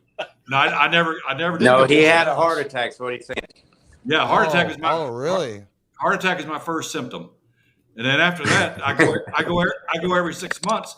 So we're monitoring my situation all the time. So I go and have another surgery to prevent another heart attack. What's So a I'm heart just attack feel like? Uh, I mean, you in can't- your own words, because it could be different for all It- of us. it But literally what's it feels feel like? How do you know you're having a heart attack? yeah, because people get The confused. ambulance shows up and they're pumping your chest, and you're feeling like a fish out No, of because he water. had to feel a certain way before Yeah, it happened. Do you remember three, that? Yeah, you got like 3 different feelings you could have. You got gas. You know what gas feels like. You have heartburn. Heart attack is totally different. It feels like somebody has your heart and it's literally squeezing it inside.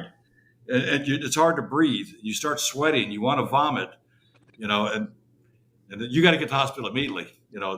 I've always been pretty quick. I've always been in the hospital within 30 minutes. Yeah, no, it's just good to know what the symptom and Yeah. how you feel. I had to know that. I mean, because obviously, like you just said, if you're over 40, you guys better go get that shit checked out. And Yeah, I compare it to maintaining a car.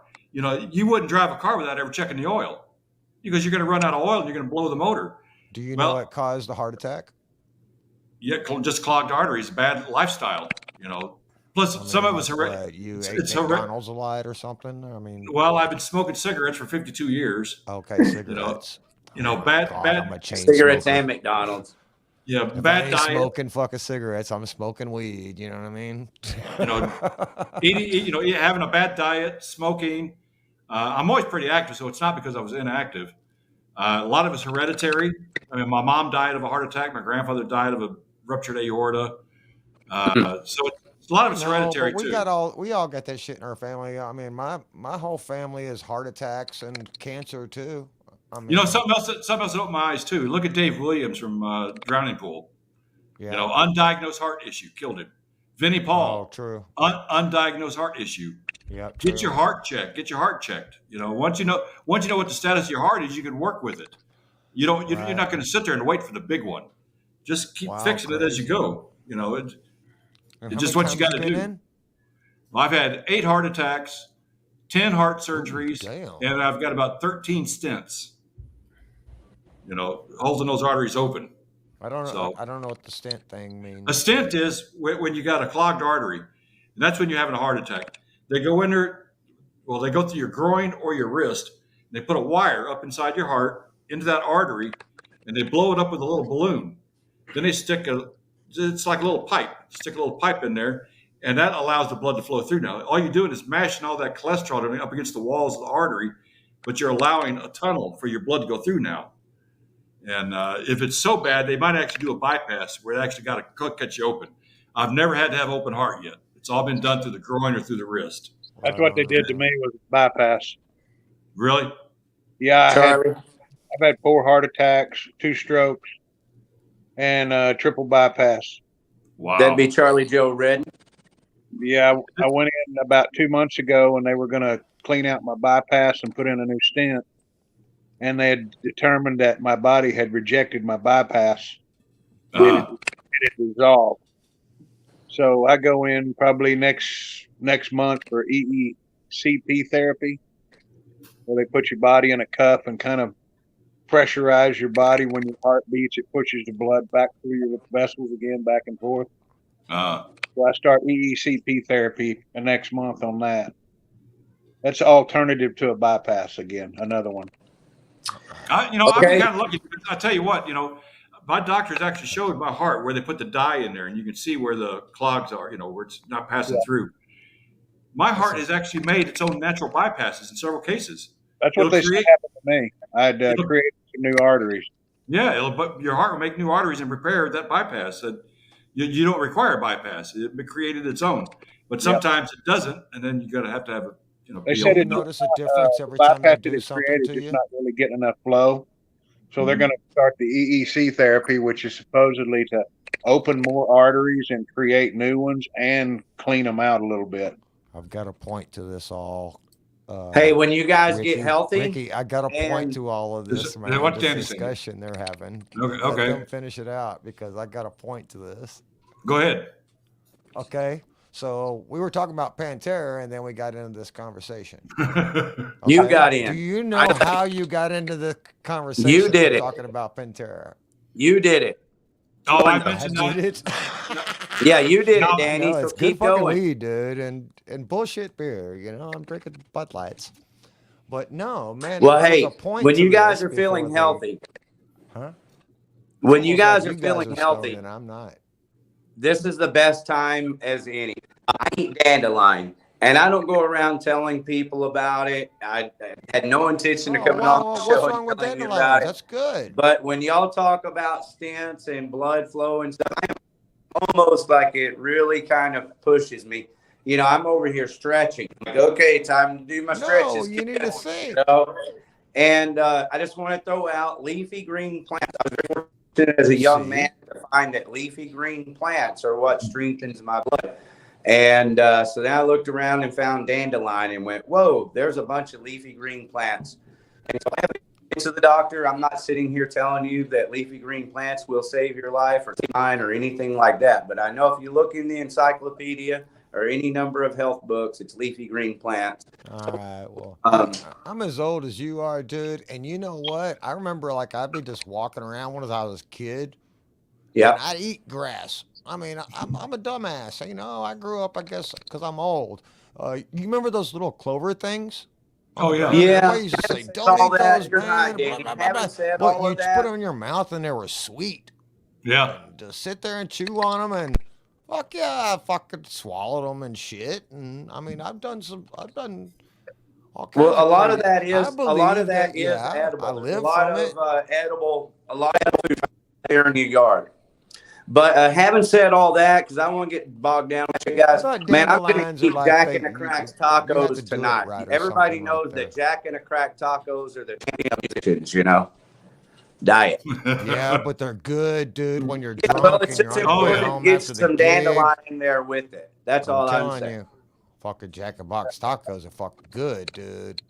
Way home. You know, I worked at Jack in the Box 48 years ago. And I we did. used to, we used to, And the tacos were 4 for $1. well, they haven't, let me tell you what, they haven't Fuck no, changed at the all. 12 They're, pack probably. No, They're they're still the exactly- exact same thing. Aren't they? you Fucking know, we used to chew call- leather. we used to call them goat meat tacos, but we loved them. Right. It's It a was all the sauce on scrap food and shit hell just fucking shit. fried off in a shell. Yeah, nothing better than a Jack in the Box taco at 2 in the morning coming home from the bar. Oh Fuck yeah. yeah. Well, they got decent hot sauce packets that give you the fucking tough on it. Two. It requires two. A Jack in a Box taco requires 2 packages I of ain't gonna sauce, lie. and I just Every time I swallow fucking it whole. practice or a gig, dude, I probably hit a Jack in a Box on the way home and fucking tacoed out. 2 for 2, motherfucker. Oh yeah, and now it's, well, I think it's 2 for $1.29 now. Is it? Yeah. I think you And gotta did y'all buy some notice of that everything that used to be $1 is now $1.25, including the dollar store? You go to the dollar store and everything's $1.25 now. That's false Hey, advertising. dude, I haven't been to Well, a I dollar tell 'em it store should for a be the while, but I think $1.25 last year I store. went in there and dollar store had like fucking $20 items and shit in it, and I'm just like, what? I thought everything set up was just that like way. a buck. Well, Listen. man, here's to Pantera having an amazing tour. I'm going to be on Oh the man, I record think it'll here be with great. the audience that I hope the very best for Phil Anselmo. I hope the very best for Rex Brown. I always want to call him Rex Rocker, Zach, Charlie, all the fans. I know there's going to be thousands, maybe millions of people that their days are made better, their lives are made better. And for that reason, I mean, that's the magic of music, metal magic, you know? So, man, Dude. to everybody that's going to Think about enjoy it. Pantera Anthrax drummer, over the next I mean, year or two or whatever it is, man, that's hell, pretty badass already. I hope Iconic. I'm one of them. But I think y'all know I take care of my grandson. I'm just lucky to be able to get online and do this. And the main reason that I'm spending the time doing this, other than it's fun, I mean, it's genuinely fun hanging out with you guys, but is to promote my music. I have 2 songs out. One of them's called Hard Candy Girl. Have y'all heard Kayla Kent yet? Yes. I have. I've checked her out because of you, dude, and I've listened to all of your music, dude. I've told you my opinion. I love you. I mean, you got this punk thing about you, and I like punk. I like punk music, man, for sure, dude. Thank you, Danny. That's so Yeah. funny. That's so You hard for got me all to my like. love, man. listen I know it. I could be out of hand, dude. I ain't even done shit. No, it's just hard as an artist. It's fun to hear someone tell a song, but it's hard to process it. You're like, you don't really like it, but yeah, I really No, like I'm it. for real, dude. No, But hey, dude, before I I work get with into it, what about musicians Kayla on Kent? Dan, all have the you time, listened to dude. Kayla Kent Well, yet? as soon as I get this room No, I haven't. fixed, I'm going to be working with musicians again. I mean, I'm Of course you pulling are. it off half-ass on the internet, but I want to be So, doing shit again. I Danny, love music. you think? That's my Hey, life. Dan, you think Dan McNew knows who Kayla Kent is? You want to ask him? Yeah. Oh man, she's this. Wow, she reminds me of my fucking son's ex-girlfriend. But she plays fucking guitar really fucking well. No, because my son's girlfriends are always All right, Danny. beautiful Danny, women. can you run the roll while I ask Dan about Kayla? Hey, Oh yeah, Dan go ahead. McNew, you have not Yeah. heard of Kayla Kent? I don't think so. She's pretty good. How man. about you, Integrity 101? Have you heard of Kayla No, I think you might have mentioned her last week, but no. Kent? Okay. Thank you for being patient with me. And Charlie Redding, have you heard of Kayla Kent? Yes, I have. Thank you, sir. Have you had time to go over to her YouTube channel and watch videos and stuff? Yep, that's where I caught her on video on YouTube. Yes, I have. Excellent. Okay, well, Kayla Kent was featured in Guitar World, Dan. I just saw it on Facebook or something. I don't know where it was. It must have been Facebook or YouTube, one of the two. And I saw an article from Guitar World stating that she possessed the spirit of Dimebag Darrell Abbott and was a YouTube phenom. So, of course, anytime I hear that, I pretty much have to go check it out and see what's happening. Yeah. And it's this girl. Her name is Kayla Kent. She's adorable. She's changed a little the last few months or so. She's looking a little sexier, showing a little more skin. But she was just playing in a dress, and she wears her glass. She doesn't even look like she cares at all, which I kind of dig. Freaking But, women, man, they're getting good at fucking she's ready. music, guys. She's ready. I mean, Dimebag Darrell is what's they're happening. gonna be Dan. y'all's future. Danny, All you're y'all's talking metal over me. bands and all that shit are gonna be women. Danny, Yes, I'm telling Dan about Kayla Kent. I know it.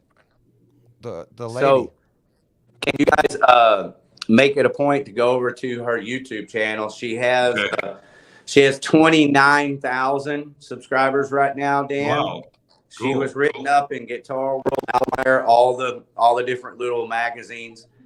How'd you And meet her, brother? so I contacted her, and she said, mean, "Hey, I know okay. who you are." And I'm like, "Well, that makes sense. Okay, She's so, I mean, obviously so a big time where is she from, and what made you contact her?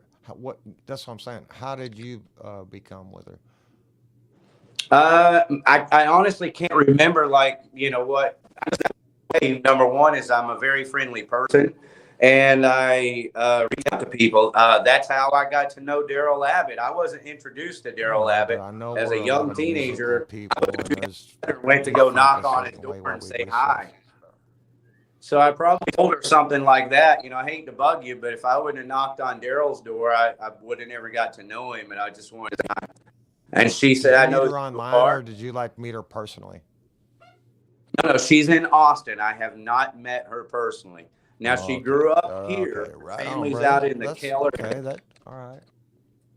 Yeah, but she moved to Austin to take on a job, and then she got written up in the magazines, and I'm pretty sure she's full-time YouTube now. She's really on Discord. How old is she, you think? 25. I'm going to say 25. Oh, What do you think? wow. How old is she? Alright, my kid's age. Younger? I don't know. Honestly, I'm sure she's told me, but I can't remember. I know when I asked she her looks once, kinda she young. answered old enough. Like I said, Well, she I have a looks song like called one of Hard Candy one of my Girl. son's girlfriends. Huh? What it is, I have a song called Hard Candy Girl. It's written very much in the vein of something that, like Terry Yeah, and Blaze, she's playing on it, correct? in cheek, just a hard rocking little song. So it She was a sent song for someone like a Dimebag Daryl Abbott inspired person to play a lead on. So I'm getting at Dan McNew is this girl Kayla Did she Kent. send was her so- tracks over the internet to you for that, or did she show up to She the was studio? so kind, Dan, for me to be able to get her to play a song called Hard Candy Girl. So I'm going to encourage you to listen to that song. If you mind. And I didn't mean to talk about it for a long time, but Danny keeps interrupting me and shit. Sorry. So that's Let's it. talk Kayla about Kent, it. she plays lead guitar on my song called Hard Candy. And then there's a second song called Tell You the Truth that Rick Perry plays lead on. It's more of a punk rock song.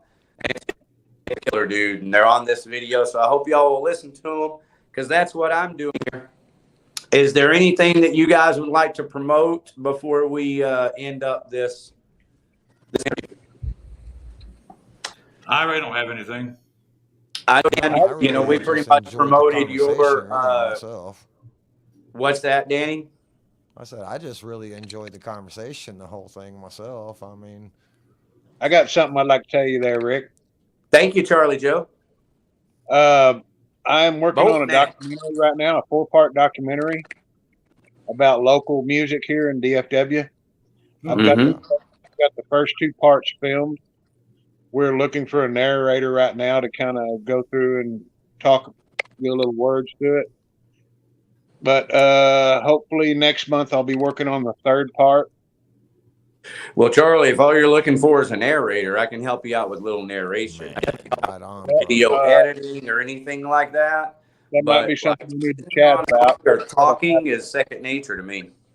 Yeah, I've got first 2 parts are already videoed and all my interviews done. And we're working on the 3rd part for hopefully next month. We'll be shooting the 3rd part of it. But it's just basically all awesome, full-blown local DFW music, bands and acoustic artists both. Hell yeah. Cool. That is kick ass Your for anybody who doesn't community, know. man. Charlie I'm Joe telling Reddy you, is man. Charlie is Boatneck.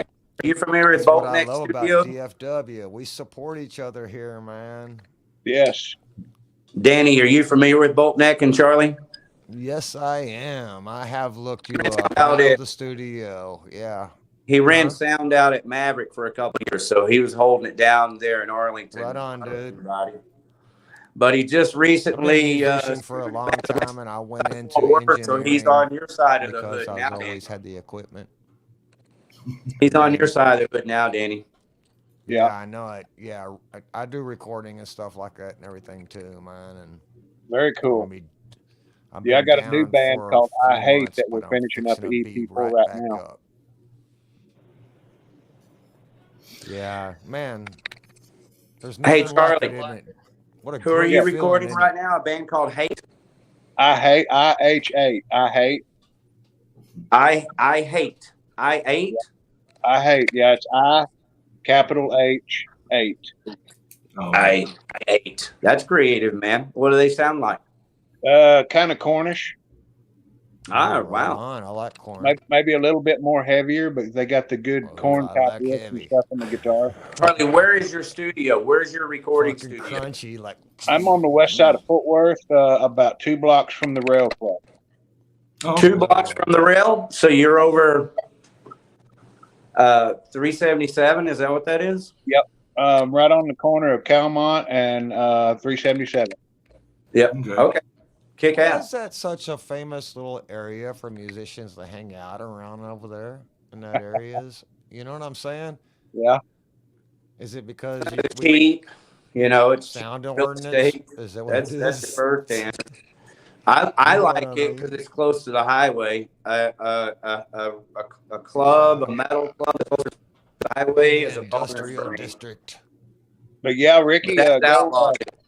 go check YouTube and check out I Hate. We just released a new one, a single called Wishing Well. Okay. So I Hate on YouTube. And then what about Boatneck? Boatneck on studio? How might someone go about contacting you if they need Check your us out. services? I'm on Facebook, and usually everything I do is by word of mouth, pretty much. Mm-hmm. I don't even have a Same way, website. too. I don't even give my phone number out. Most You're people a just hit private me up and guy. live I'm a chat. private guy too, dude. You're right. Yeah. I get that. No, he is. Oh my Keep it goodness. on a down low. I hear that. I don't give my shit out either. I've got to finish this show, man. So I love you. Thank you so much for freaking joining. But I just think I booted him. Did you guys? All right, good.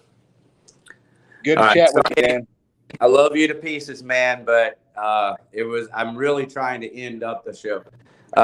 So got you down there, Charlie. Integrity 101, still with us? Yes. Yes, I am.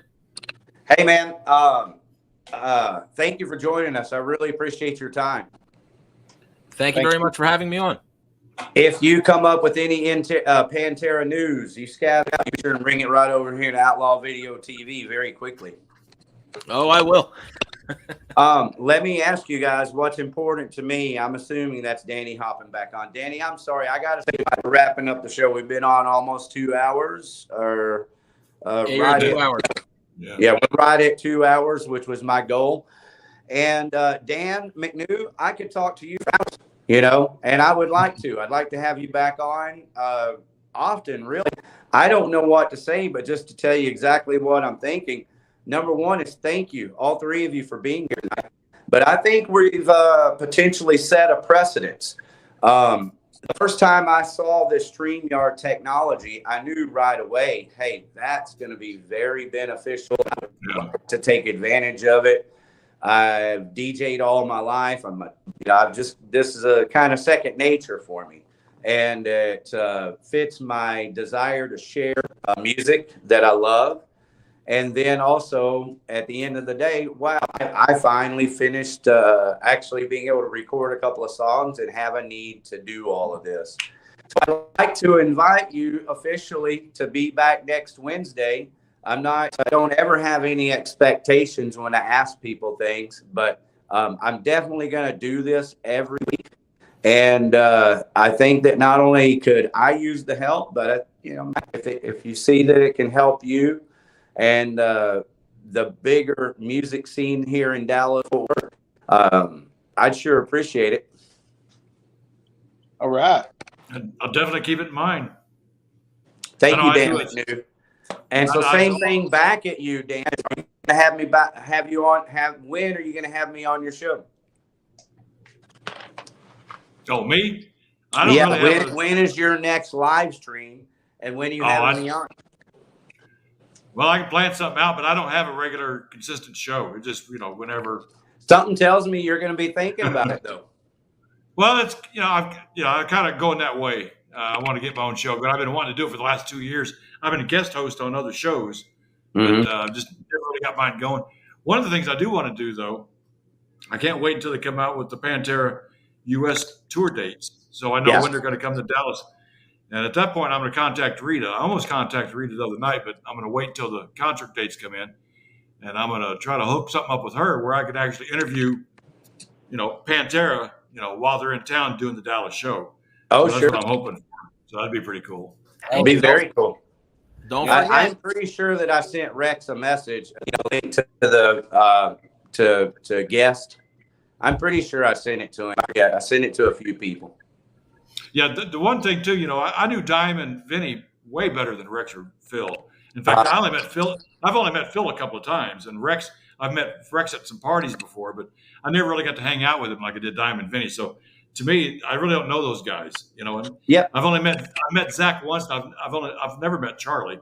So to me, even I kind of know him, but I don't know him, But, hey, that's interesting to hear, though. I don't really think of it that way until you say it. I know Rex just because we all grew up together. That's how I think of all the guys. I don't think of them as like the big rock stars at all. By that point, I had my children. I was children when Pantera was touring the country and dominating. Yeah. And I have no regrets. I wouldn't trade that time for the time that I had or anything. That's true. Yeah.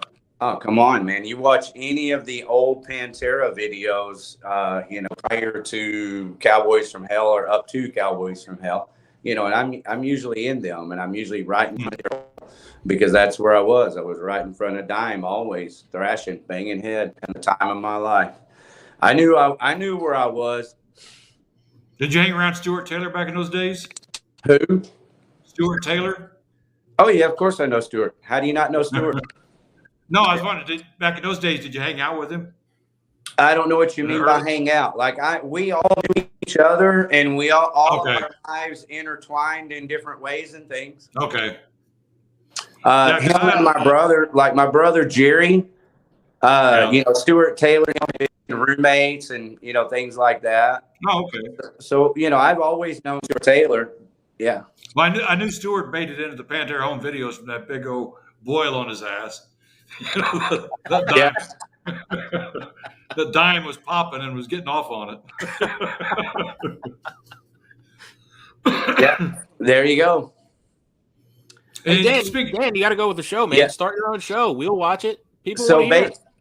basically, Stuart Taylor took a lot of pictures of Dimebag and Pantera back in the day, and most of the old pictures that you see that are quality are Stuart Taylor.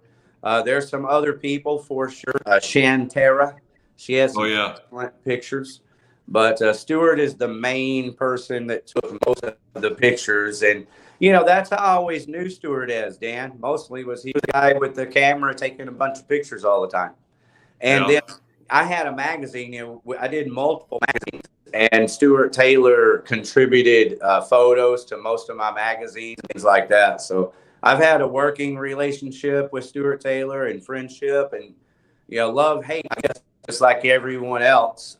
You know, as long as I can remember, almost. That's something I always try to make clear to people too. You know, when people say, "Well, you knew Dimebag," but it's not like I hung out with him. You know, I mean, over the years, I saw him many, many times. You know, at clubs, at shows, over at his house.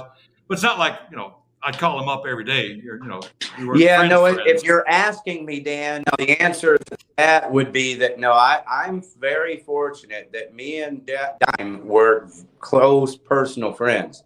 Like me and Dime were friends. I was closer to Dime than anyone else. You know, to Rex or Vinny or Terry. You know, me and Dime were the guys that listened to the music. You know, I was a guy at a young age, man. I carried around my Motorhead records, and you know, if you're around me, you're going to be listening to music and you know, living rock and roll. You know, and so that's why Dime and I got along great. And we did a bunch of shit together. And and that means that I had his phone number, called him, and I'll just tell you, one of my favorite memories is the Metallica Ride Line record. When that record came out, it was a Tuesday, is that right? We knew in advance. Picked up the record at Fantasia, I believe, and we already planned it. This is before cell phones, so we'd already planned it. And Dime calls and says, "Hey, record, I'm on my way." So Dime comes to my house. The first time I didn't listen to it, I waited for him. That was so the first time I listened to Ride the Lightning was with Dime. The second time I listened was with Dime. The third time I listened was with Dime. Yeah. So I'm very fortunate. We were definitely friends. The reason my name is on the records is because I was friends with Dime. I wasn't a roadie or a guitar tech or any of that. I mean, if you look, I think one of them says Ball Busting Skull Press. So I got on there as credit for Skull Press for, you know, one time. But mostly it was just because we were friends. I think Dime really, I ain't saying this shit, guys, but I think Dime really enjoyed me being honest with him about music. Because, you know, like I never liked the name Dimebag Daryl Abbott. Dime and Daryl. I never liked that Dime and Daryl. I was a huge Van Halen fan. I was a huge Diamond David Lee Roth fan. And so you just couldn't have that name in my whole psyche, my whole thought press. I didn't care who you were. You couldn't be Diamond. It was already taken. And so my story on that is, if you look on my Facebook, I've got pictures where Dime gave me an album, an LP, and it's from Projects in the Jungle. But on one side is Heavy Metal Rules, and on the other side is Like Fire. but on it, he signed his name, Diamond Daryl Odell, on one side, and Diamond Daryl Lance on the other side. And he handed me that. And the pictures are on my page. So you can, it's easy to put the, 2 and 2 together, that he was interested in what I thought about what he called himself. Why would he sign that very special, and like he gave that LP to me. The record wasn't out. It's what Pantera had as a demo, was an LP. You're very fortunate to have gotten one of those. And he signed it 2 different ways. So yeah, he used to bounce stuff off of me, and I was always honest. I don't know how to be anything but honest. Something we could talk about on the next show, that it's something I was kind of reading about today. The new Pantera getting back together, halfway getting together. Mm-hmm. And well, here's something that popped up and I saw today that I thought was a little odd, and I don't see how they could legally do this. But David Lee Roth has gone back into the studio and has re-recorded a lot of Van Halen songs with new musicians. John 5? No. These are kind of unknowns. And he recorded like 12 or 14 songs, I think he said, in just a few hours. And it's all done live in the studio. But it sounds like Van Halen, mostly like Van Halen. But how can they do that? How can he do that without Van Halen's permission? And actually, what are you saying? He's going to release this as a record, Dan? It's being released. Well, wouldn't it be the same as releasing a covers album, or no? Yeah. Well, I think the grain of salt there is obvious. But do tribute bands can tribute bands legally record the bands they're tributizing? Well, in David Lee Roth's case, he only has to pay out 3/4 percentage. I'm not sure, but wouldn't it be the same as recording any cover song? I guess maybe you'd have to give some percentages up, but yeah, I don't know. He's going to be paying money for it. I would imagine it would be similar to covering songs. And could you imagine how that attorney looks? Okay, you can do this, you can do this, you can't do that, you can't do that. And if you do this, it's going to cost you this much. If you do that, it's going to cost. But do this, and you're going to save. But see, now, to me, that's Dan, do you like the A Different Kind of Truth record? The what? A Different Kind of Truth. What is that? The last Van Halen record with David Lee Roth. I don't think I've even listened to it. Anybody in the house listen to that? I don't think so. Charlie, A Different Kind of Truth. Integrity. Do you listen to A Different Kind of Truth? No, I just listen to the classic stuff. Yeah, I get it. I'm the oddball. I am. It's a great record. It's not the best Van Halen record. I can't even say it's as good as the. It's fucking good music. It's the one with Tattoo. Everybody's familiar with Tattoo. Anyway, so that's their last record. So if you want to listen to a Van Halen record with David Roth, you have to listen to A Different Kind of Truth. If you're listening to a David Lee Roth record with different musicians, even if it's John 5, it's still a David Lee Roth record. Yeah. All right. Well, I need to get going, man. Yeah, me too. I'm going to schedule another show for next Wednesday. And if you guys can show up, please do. Like I said before, don't feel like you have to stay here for 2 hours either. I'm telling everybody that because I don't want you to feel that way. If you have something to promote, Charlie, next week, okay, come on for 5 minutes or 10 minutes. But if you have time and add to the conversation by sitting here with us for a couple hours, hey, that's even more kick-ass, brother. Well, hopefully maybe next week I'll know more about this documentary I've got together. I should be getting all of my my sneak a peek of the first half this week on it. Kick ass. Well, and with that, know that you have a place to tell people. I think we definitely have viewers. There's no question. This is a format.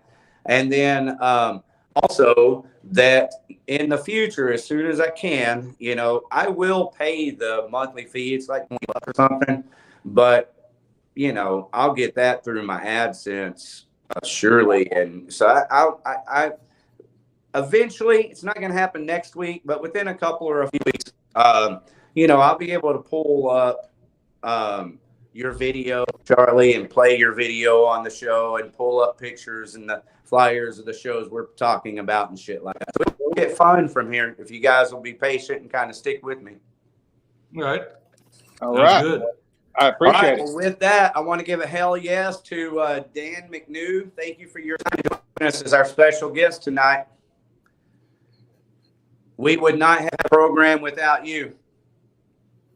Thank you, Thanks for having me on. Redding, Bolt Neck. Thank you, Integrity, joining us from Philadelphia. And all hells to Pantera and all the good times that we're all going to have. Good night, guys. See you next week. Well. Metal.